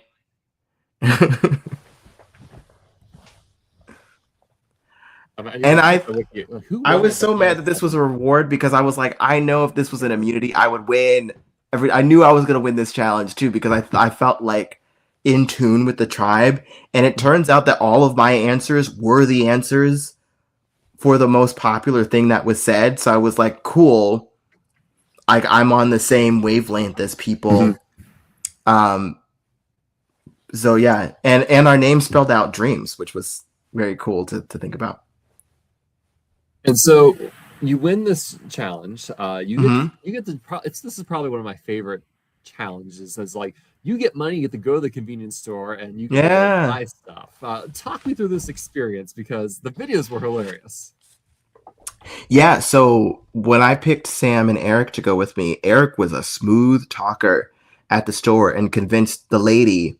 And that's also what brought Eric up as a threat to me because I was like, if you were able to talk a grocery store person into giving us all this food and they just met you like 2 seconds ago, there is zero way that you get to the end. You cannot tell me that you can't convince a jury to give you the win. Like every So time I looked at Eric did Eric, himself in here. I just saw when yeah, I was like, whoa, that's scary. I'm not dealing with that. But internally I was like, yay, we got food. But so that's kind of where I was at during it. It was a very fun trip. You get a letter from home.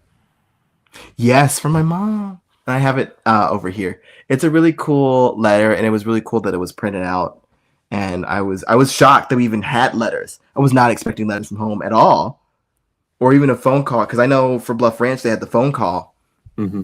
So the letter from home really blindsided me. I didn't think like A that my mom was watching B, let alone paying attention long enough to write something. So I was really, really pleasantly surprised to see it. This so Mary Ellen is going to win the next immunity challenge, the Will It Go Round, where you're kind Mm-hmm. of doing the ball in the circle. Um, Mm-hmm.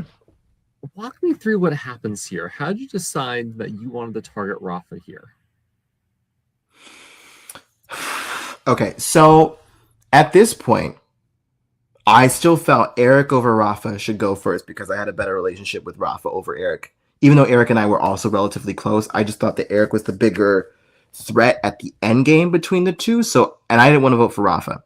So Danny and I were going to vote for Eric, and Mel and Sam were going to vote for Rafa. And because Eric had the idol, Rafa would go home because we assumed that whoever they voted for didn't really matter, and then Eric would play the idol for himself, and then Rafa would Yeah. just go home. So at the tribal council, and I do think there is a good strategy in terms of being able to air out things because things can change on a dime by Mhm. saying stuff. So I Mhm. just opened up and I said, okay, here's what's going to happen. Either, because I knew they were going to vote for Danny, either Danny's going to go home, or Eric's going to idle himself out of the game, or Rafa's going to go home. And I felt frustrated because at that point, Anthony had given the Doers an ultimatum and was like, we are going to the end. Mhm. If you do not take all Doers to the end, I will convince all of the jury to not vote for you, and they will vote for. And I was just like, okay. It Yeah, just felt I like, forgot who'd said that because that was something that came out in your FTC yeah, with what impact that moment had on you and the direction you took it. yeah. And I just felt really, and I was just airing out that frustration in the tribal, and I probably shouldn't have aired it out. It just felt like pulling teeth. I probably should have just come out with and said it. But I'm actually glad that I said it the way that I did, because I think Eric misinterpreted what I said. And he goes off for like 20 minutes. The tribal council is 40 minutes long, and I think 20 to 25 of those minutes are Eric's monologue about Yeah. the game and like loving everybody. And I love Eric, but I was like, in the moment, I was also internally frustrated with the situation, and I was also like frustrated for being misunderstood as to what I was saying. And I'm like, there's a moment, and Danny will attest to this, where I was asked a question, and I started, and this is after Eric had already talked for like 15 minutes, and I give a pause, and then Eric is like, I found this, and you see me visually go, I'm like, oh, I can't even, I'm like, and in the back, and I'm like, I was over it in that moment. I love Eric, but I was like, I was over it. I didn't want to hear anymore. And everybody was like tuned out. I just was like, what is happening? And then at the end, I was shocked.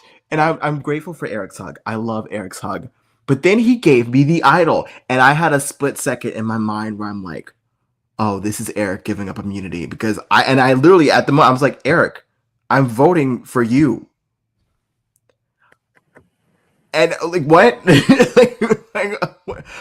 And then he gave me the idol shortly after that and told me to vote for Rafa. And I was like, okay. But I did have a moment where I went to the booth and I was like, I could just vote for Eric and play the idol on Rafa. But I thought if I do that, that Eric would never vote for me. A. And B, I didn't know if the jury would. I didn't know how they would feel about that kind of a move of me doing that to them after he just handed me the middle of tribal council. Hey, I'll say this. You would have gotten Anthony's vote.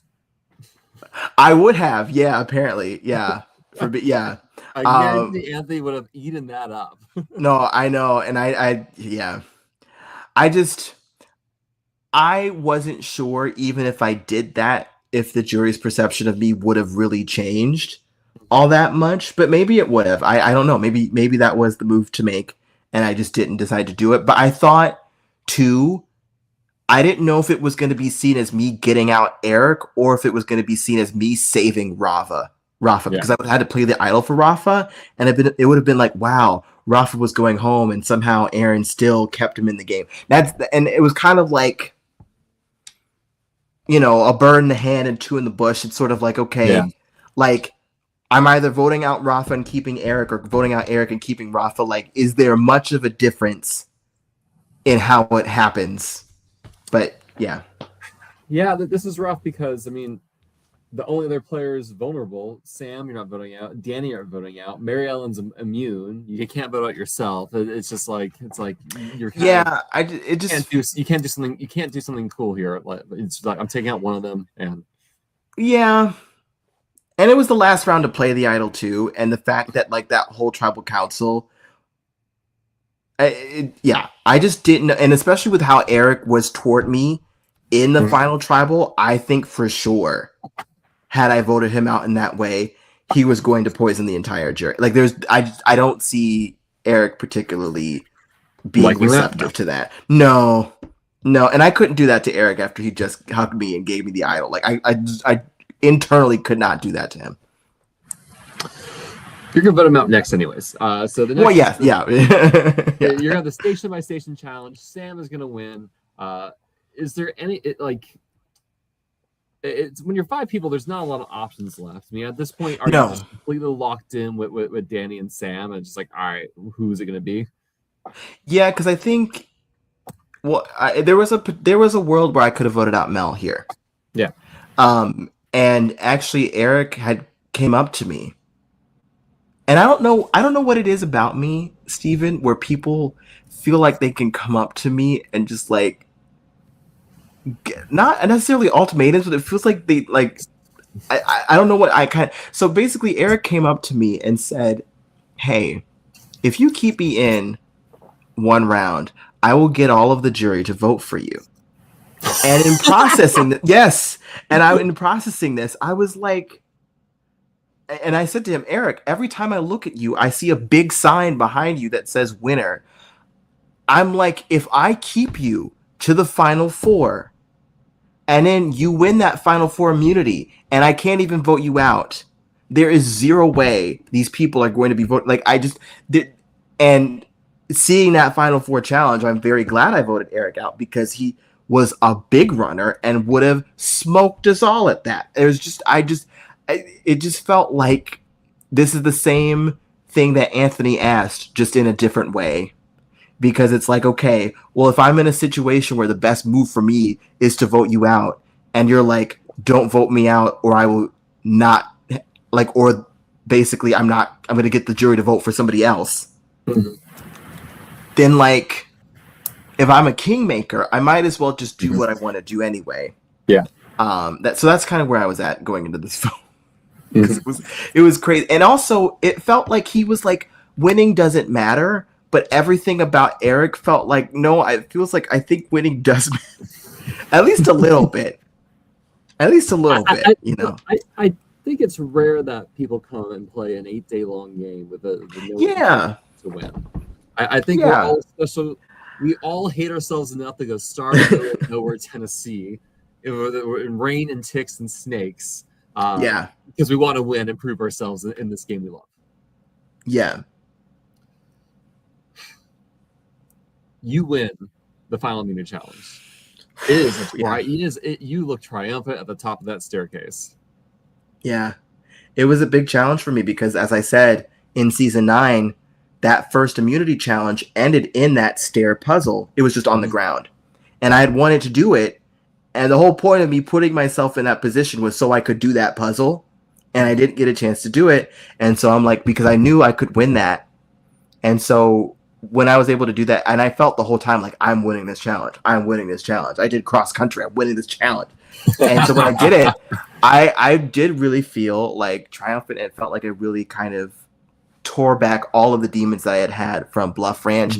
And Frank and Lydia were there, which added a whole other wrinkle to it because they were both there, and Taylor was there too, and they all, and Amos and Stan and everybody that was there in production for Reynolds, all the people that were there for that challenge that saw me flounder in the water, having to be rescued by Stan and people, and then to that, couldn't write that. You could not write that. And it felt like in that moment, I'm like, okay, I think I have a case to win. I'm in the final 3.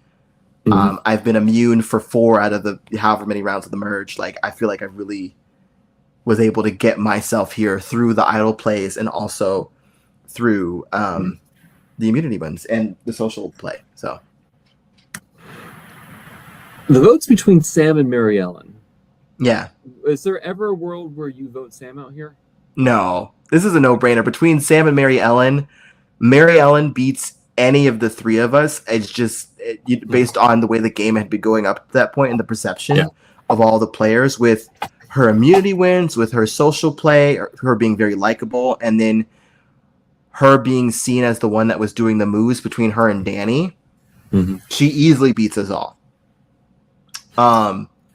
So yeah, it was very easy for me to lock in with Sam and be like, I'm voting out Mel. And then it was just up to Danny whether he wanted to tie it or not.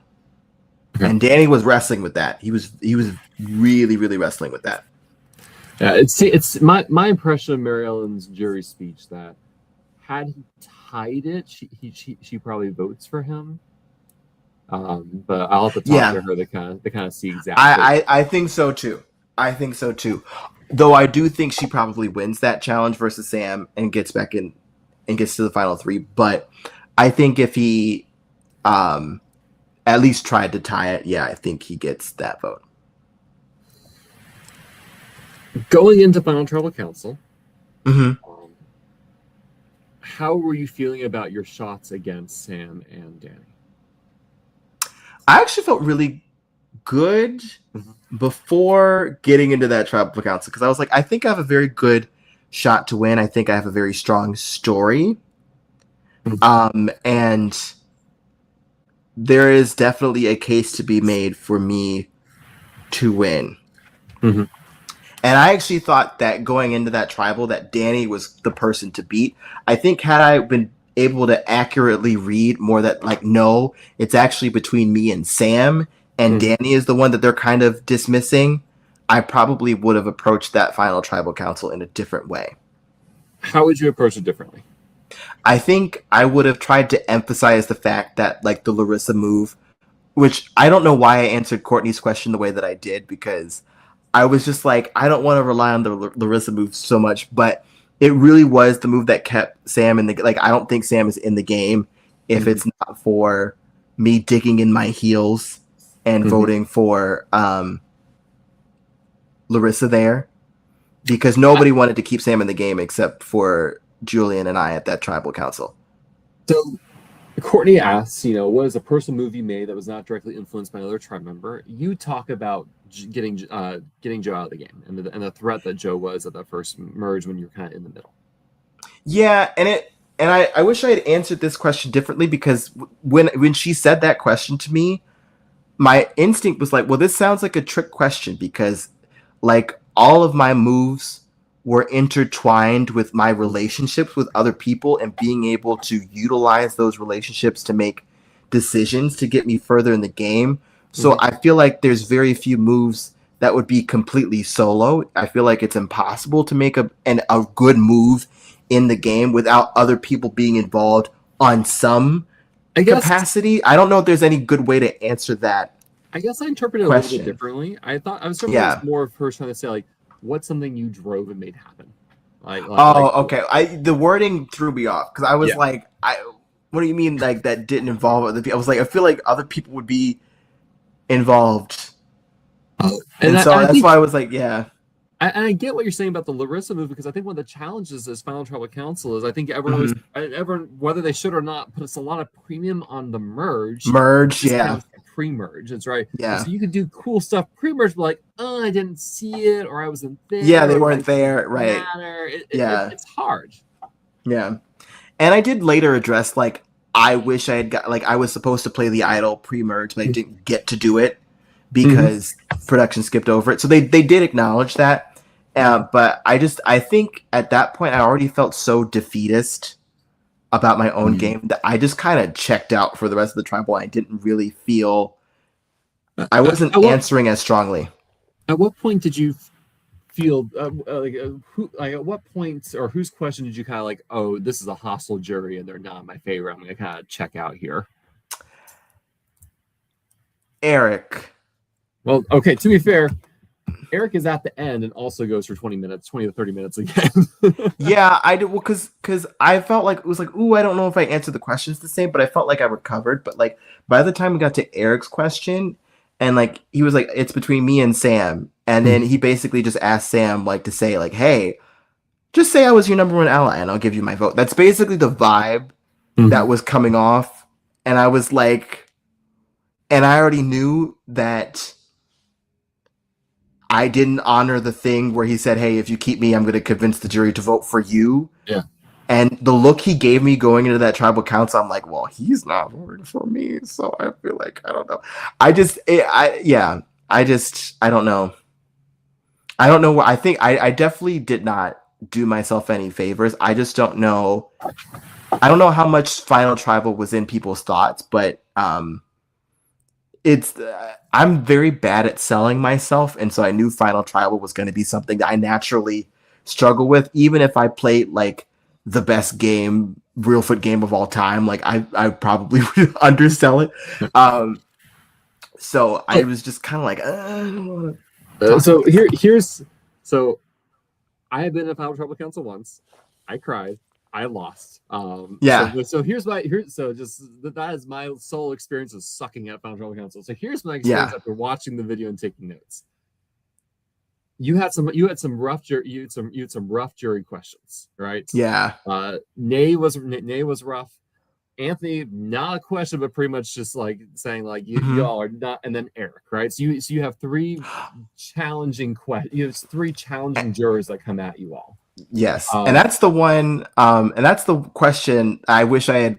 But like the way the tribal council was, it we couldn't really. I didn't know how much we were able to answer back because I actually did want to respond to Anthony's question after the fact because it was like, okay, he was basically like, you didn't honor the LGBTQ alliance and you didn't honor the Doers thing, which first of all, both of those things conflict, and B, I technically did both because you were medevac and Mel, Danny, and I got to the final four anyway, and then we still had me, Sam, Eric, and Rob. I just it was kind of like, what do you value? Because we basically did what you said. I It's think, just like not maybe in the way that you wanted it, but like we I mean, we of did course, he's on kind the of stick to jury, what we and said. yeah. Yeah, but like it felt like Anthony, um, wanted to let us have it, and I think, I mean, I think the feeling was valid, was valid towards us. I just don't know if we actually broke as many of the things as we said we did. Yeah, I think because one of the Danny, Yeah, no, Danny is mad. Oh, wait till you interview Danny because Danny's gonna go that'll off, be and I Saturday. know Danny's gonna go off. I But think, yeah. I mean, I think Danny should go off because I think he had a rougher, even rougher Oh, no, record no, time. Danny's was rough, Yeah, rough. I mean, I It was, think, oh God, as again, for someone who's, so you've met Austin Jackson. I lost him in Final Trouble Council. And I will yeah. always remember him getting the jury question, "What hair product do you use?" That's what And that's what it felt jury. like during Eric's question to Sam. I was like, so you're voting for, like, why did you have me answer this question if you want? And that's kind of what it felt like. And I was like, I don't know how I get Eric back. That I don't know anything I could have said to get Eric back once I voted him out like that. But I think from our conversation this past hour and a half about the merge, the way you described, the formation of your alliance with Courtney and putting it together and really kind of yeah, I should have like spoke to heading that, and up. I did. Yeah, Yeah. I yeah. think that would have actually like absolved people and say, oh, like you had your own strike force, you assembled and moved through. So you didn't Mm-hmm. need to do big moves because your move was assembling those people together and moving through it that way. Maybe that could have maybe that's something that could have come to play. You already kind of mentioned like Larissa as well. It's like, hey, maybe I need to say, I put my foot down, I made this happen. I didn't even need an aisle to do so, even though I wanted to. Mm-hmm. I don't know. It's hard. Yeah, I think now that I know how Final Trouble works, I probably would answer questions in a lot different way. But the weird part was, it was such a weird day because we were all like delirious at the end, and then we had to take a nap, and then like I think they were supposed to leave us for an hour, and Storm woke us up, and it felt like 5 minutes had passed, but I guess we had napped the whole hour, and we had to then do the rites of passage, and Sam and I did not want to say anything. We were just so tired, and so Danny is talking about all these people. Meanwhile, Sam and I are saying like two words and moving on because I was just like, I'm ready for this to be over. I'm like, I'm mentally depleted. I And I think cannot form it's a sentence. I'm surprised we got through that tribal council, honestly, because the way the questions were going, they weren't even softball questions. It was just like, ooh, it was I think crazy. it's hard to remember how. I think everyone, like viewers as well as jury, remember like the people in the end are wrecks. Yeah, I was like, And like, yeah, yeah. so you endure Final Tribal Council. You Mm-hmm. learn someone on the jury is having extra votes. You get to go clean up, shower before the reveal. How are you feeling exiting that experience? Oh, I did not want to talk to anybody. I just kind of like sat outside and just like decompressed because I was so like, it just felt like everything, like my body like crashed Yeah. after that. I was just kind of like holding through it, and I like went to go in the woods to use the bathroom. I was still like very much in like outdoors mode. I didn't even go in the house. Like Parker gave me some food. I was very grateful for that. And then Eric and Rafa kind of sat out with me outside, which I was grateful for. And Josh also visited. Like people visited, and it was really, I was really grateful for that. But I'm also like, I am an introvert, and I've been around people for 8 days. I just want to like decompress because I know I'm about to walk in. Because after the tribal, like Danny was like, "Oh yeah, Sam, you won," and I kind of felt that too. So I was kind of like mentally preparing myself for like, oh, I actually was surprised I got a vote. I was like, ooh, I You was got like, Julian's vote. yeah, I did. And I was so grateful. I love Julian. The vote is revealed. You are the runner-up of the season. Sam in Yeah, first place. You're in second. yeah. And Danny in third. Mm-hmm. Everything's concluding. There's the party and whatnots. Are you over it? Are you done? You just want, or are you, or like everything's okay? Um, I feel really good about the game. I feel really good about the experience. It was a really cool learning experience, and I'm glad that I got to experience all 8 days. And I think it's very fitting that I was voted out 9-1 in my first season first, and then I lose 9-1 in this game. So it was cool getting to experience the whole thing and having those bookending votes and having two different kinds of games. I was like, okay, I feel good about cementing myself in Reelfoot history, and I feel really good about the game I was able to play and like to prove to myself that I actually do have the chops to get to the end of a game like this. Even if maybe I don't have the best winning equity, I was at least able to get to the end, and maybe if something happened like this in the future, I would know what to do next time I'm in those final chairs. It's like, again, my first game ever, I sit there and I lose. I'm like, well, now I'm going to be fighting to get back to Final Tribal Council forever and just trying to right the wrong of how I did the first time. So I'm looking forward to seeing you there because I thought you played a great game. Thank you. Of all the players, I knew you, so of course I'm rooting for you going in this season. But I thought you played a great game. You did. I mean, what didn't you do? Right? You had idols. I know. You played idols. You caused ties. You broke ties. You won challenges. Like, yeah, it was fun being able to navigate, and I was happy that I was in the social position that I was to be able to make those kinds of moves like that, and recognize when I was able to pivot from where I was heading. And I had multiple avenues to the end. It was just kind of figuring out which one gave me the best shot, and I felt like this was that. And I do think that was my best shot, and I think it played out that way. I think a couple questions go a different way. It could easily be me winning, so I feel very satisfied with the way things turn out, and I'm just excited to see what Reelfoot does in the future. Would you come back and play again then? Yeah, I would come back. Yeah, I feel like this season was to justify me being brought back for an All-Stars, because I was like, if it was just Bluff Ranch, that's probably a harder sell, but maybe with this, you could justify having me come back. So I've seen some people talk online, like, is it better to be first one voted out or to make it to the end and lose? In your opinion, which has been a better experience, Bluff Ranch or here in Dreamers versus Doers? Both had their merits. Mm-hmm.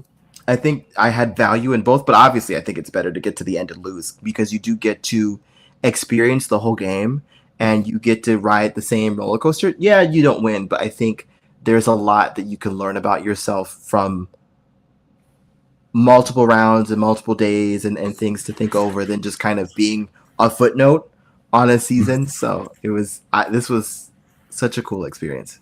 So what are your takeaways then from this?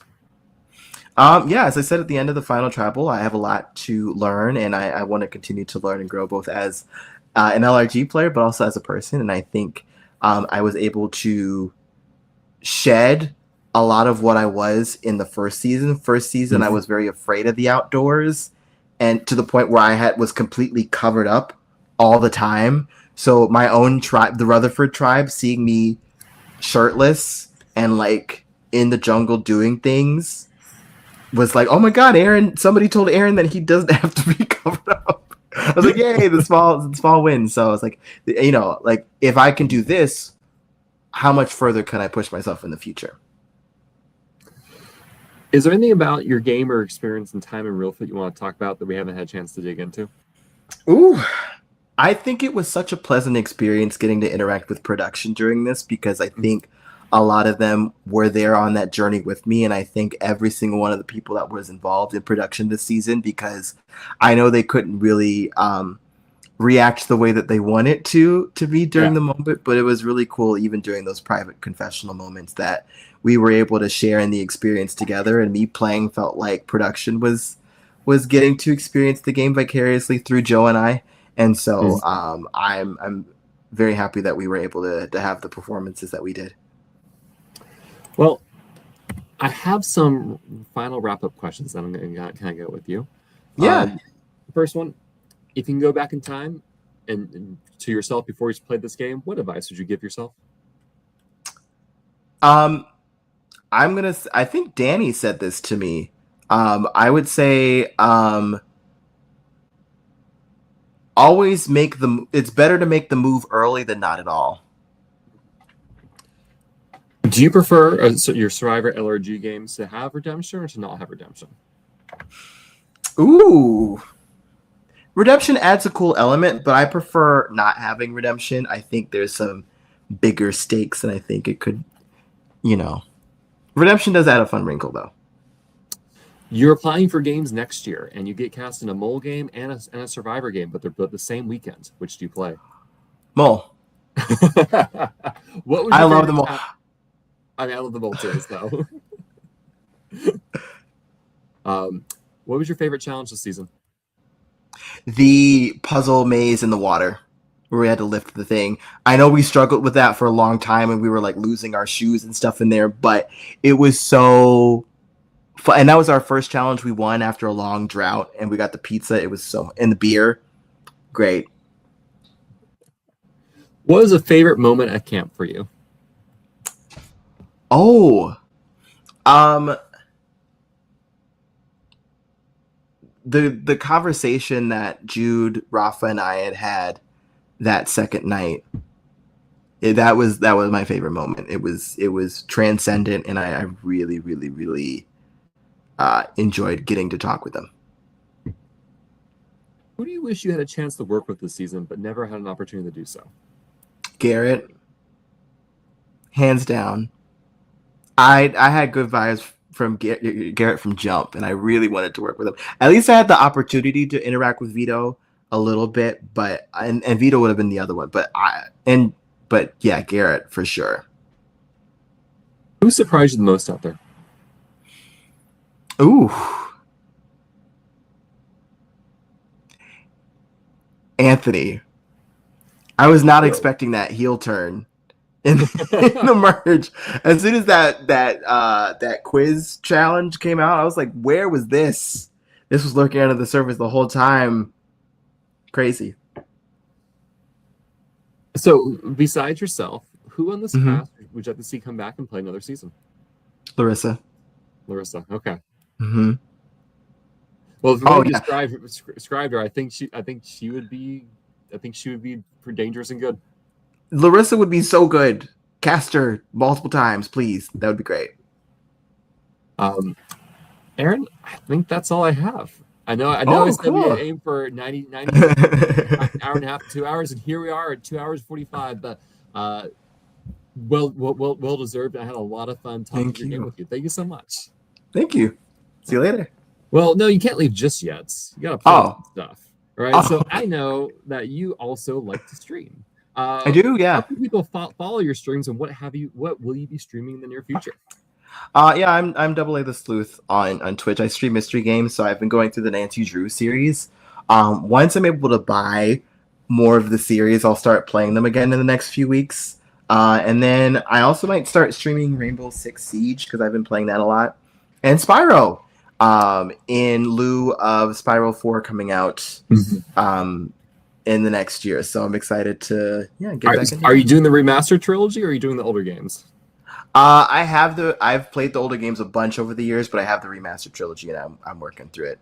And then eventually, if I get a better working computer, I want to stream. Oh my god, why am I blanking on the name of this now? Your favorite game, Tiles Principle. Yes, I want to stream that because I think it'd be fun to work through it. And I will be watching when you do that. Awesome. Aaron, thank you so much for your time. Thank you, everyone, especially Danny, for tuning in and watching today. This has been the first of what will hopefully be many deep dives Yeah. of the season. Now that I am back from vacation and ready to throw myself into the grinder. Coming up, I'll be talking with Danny on Saturday. Then I'm hoping to reach out Ooh. and coordinate with some more people from there. So thank you all for listening. Thank you, Aaron, and have a great rest of your day, everyone. Thank you. Right.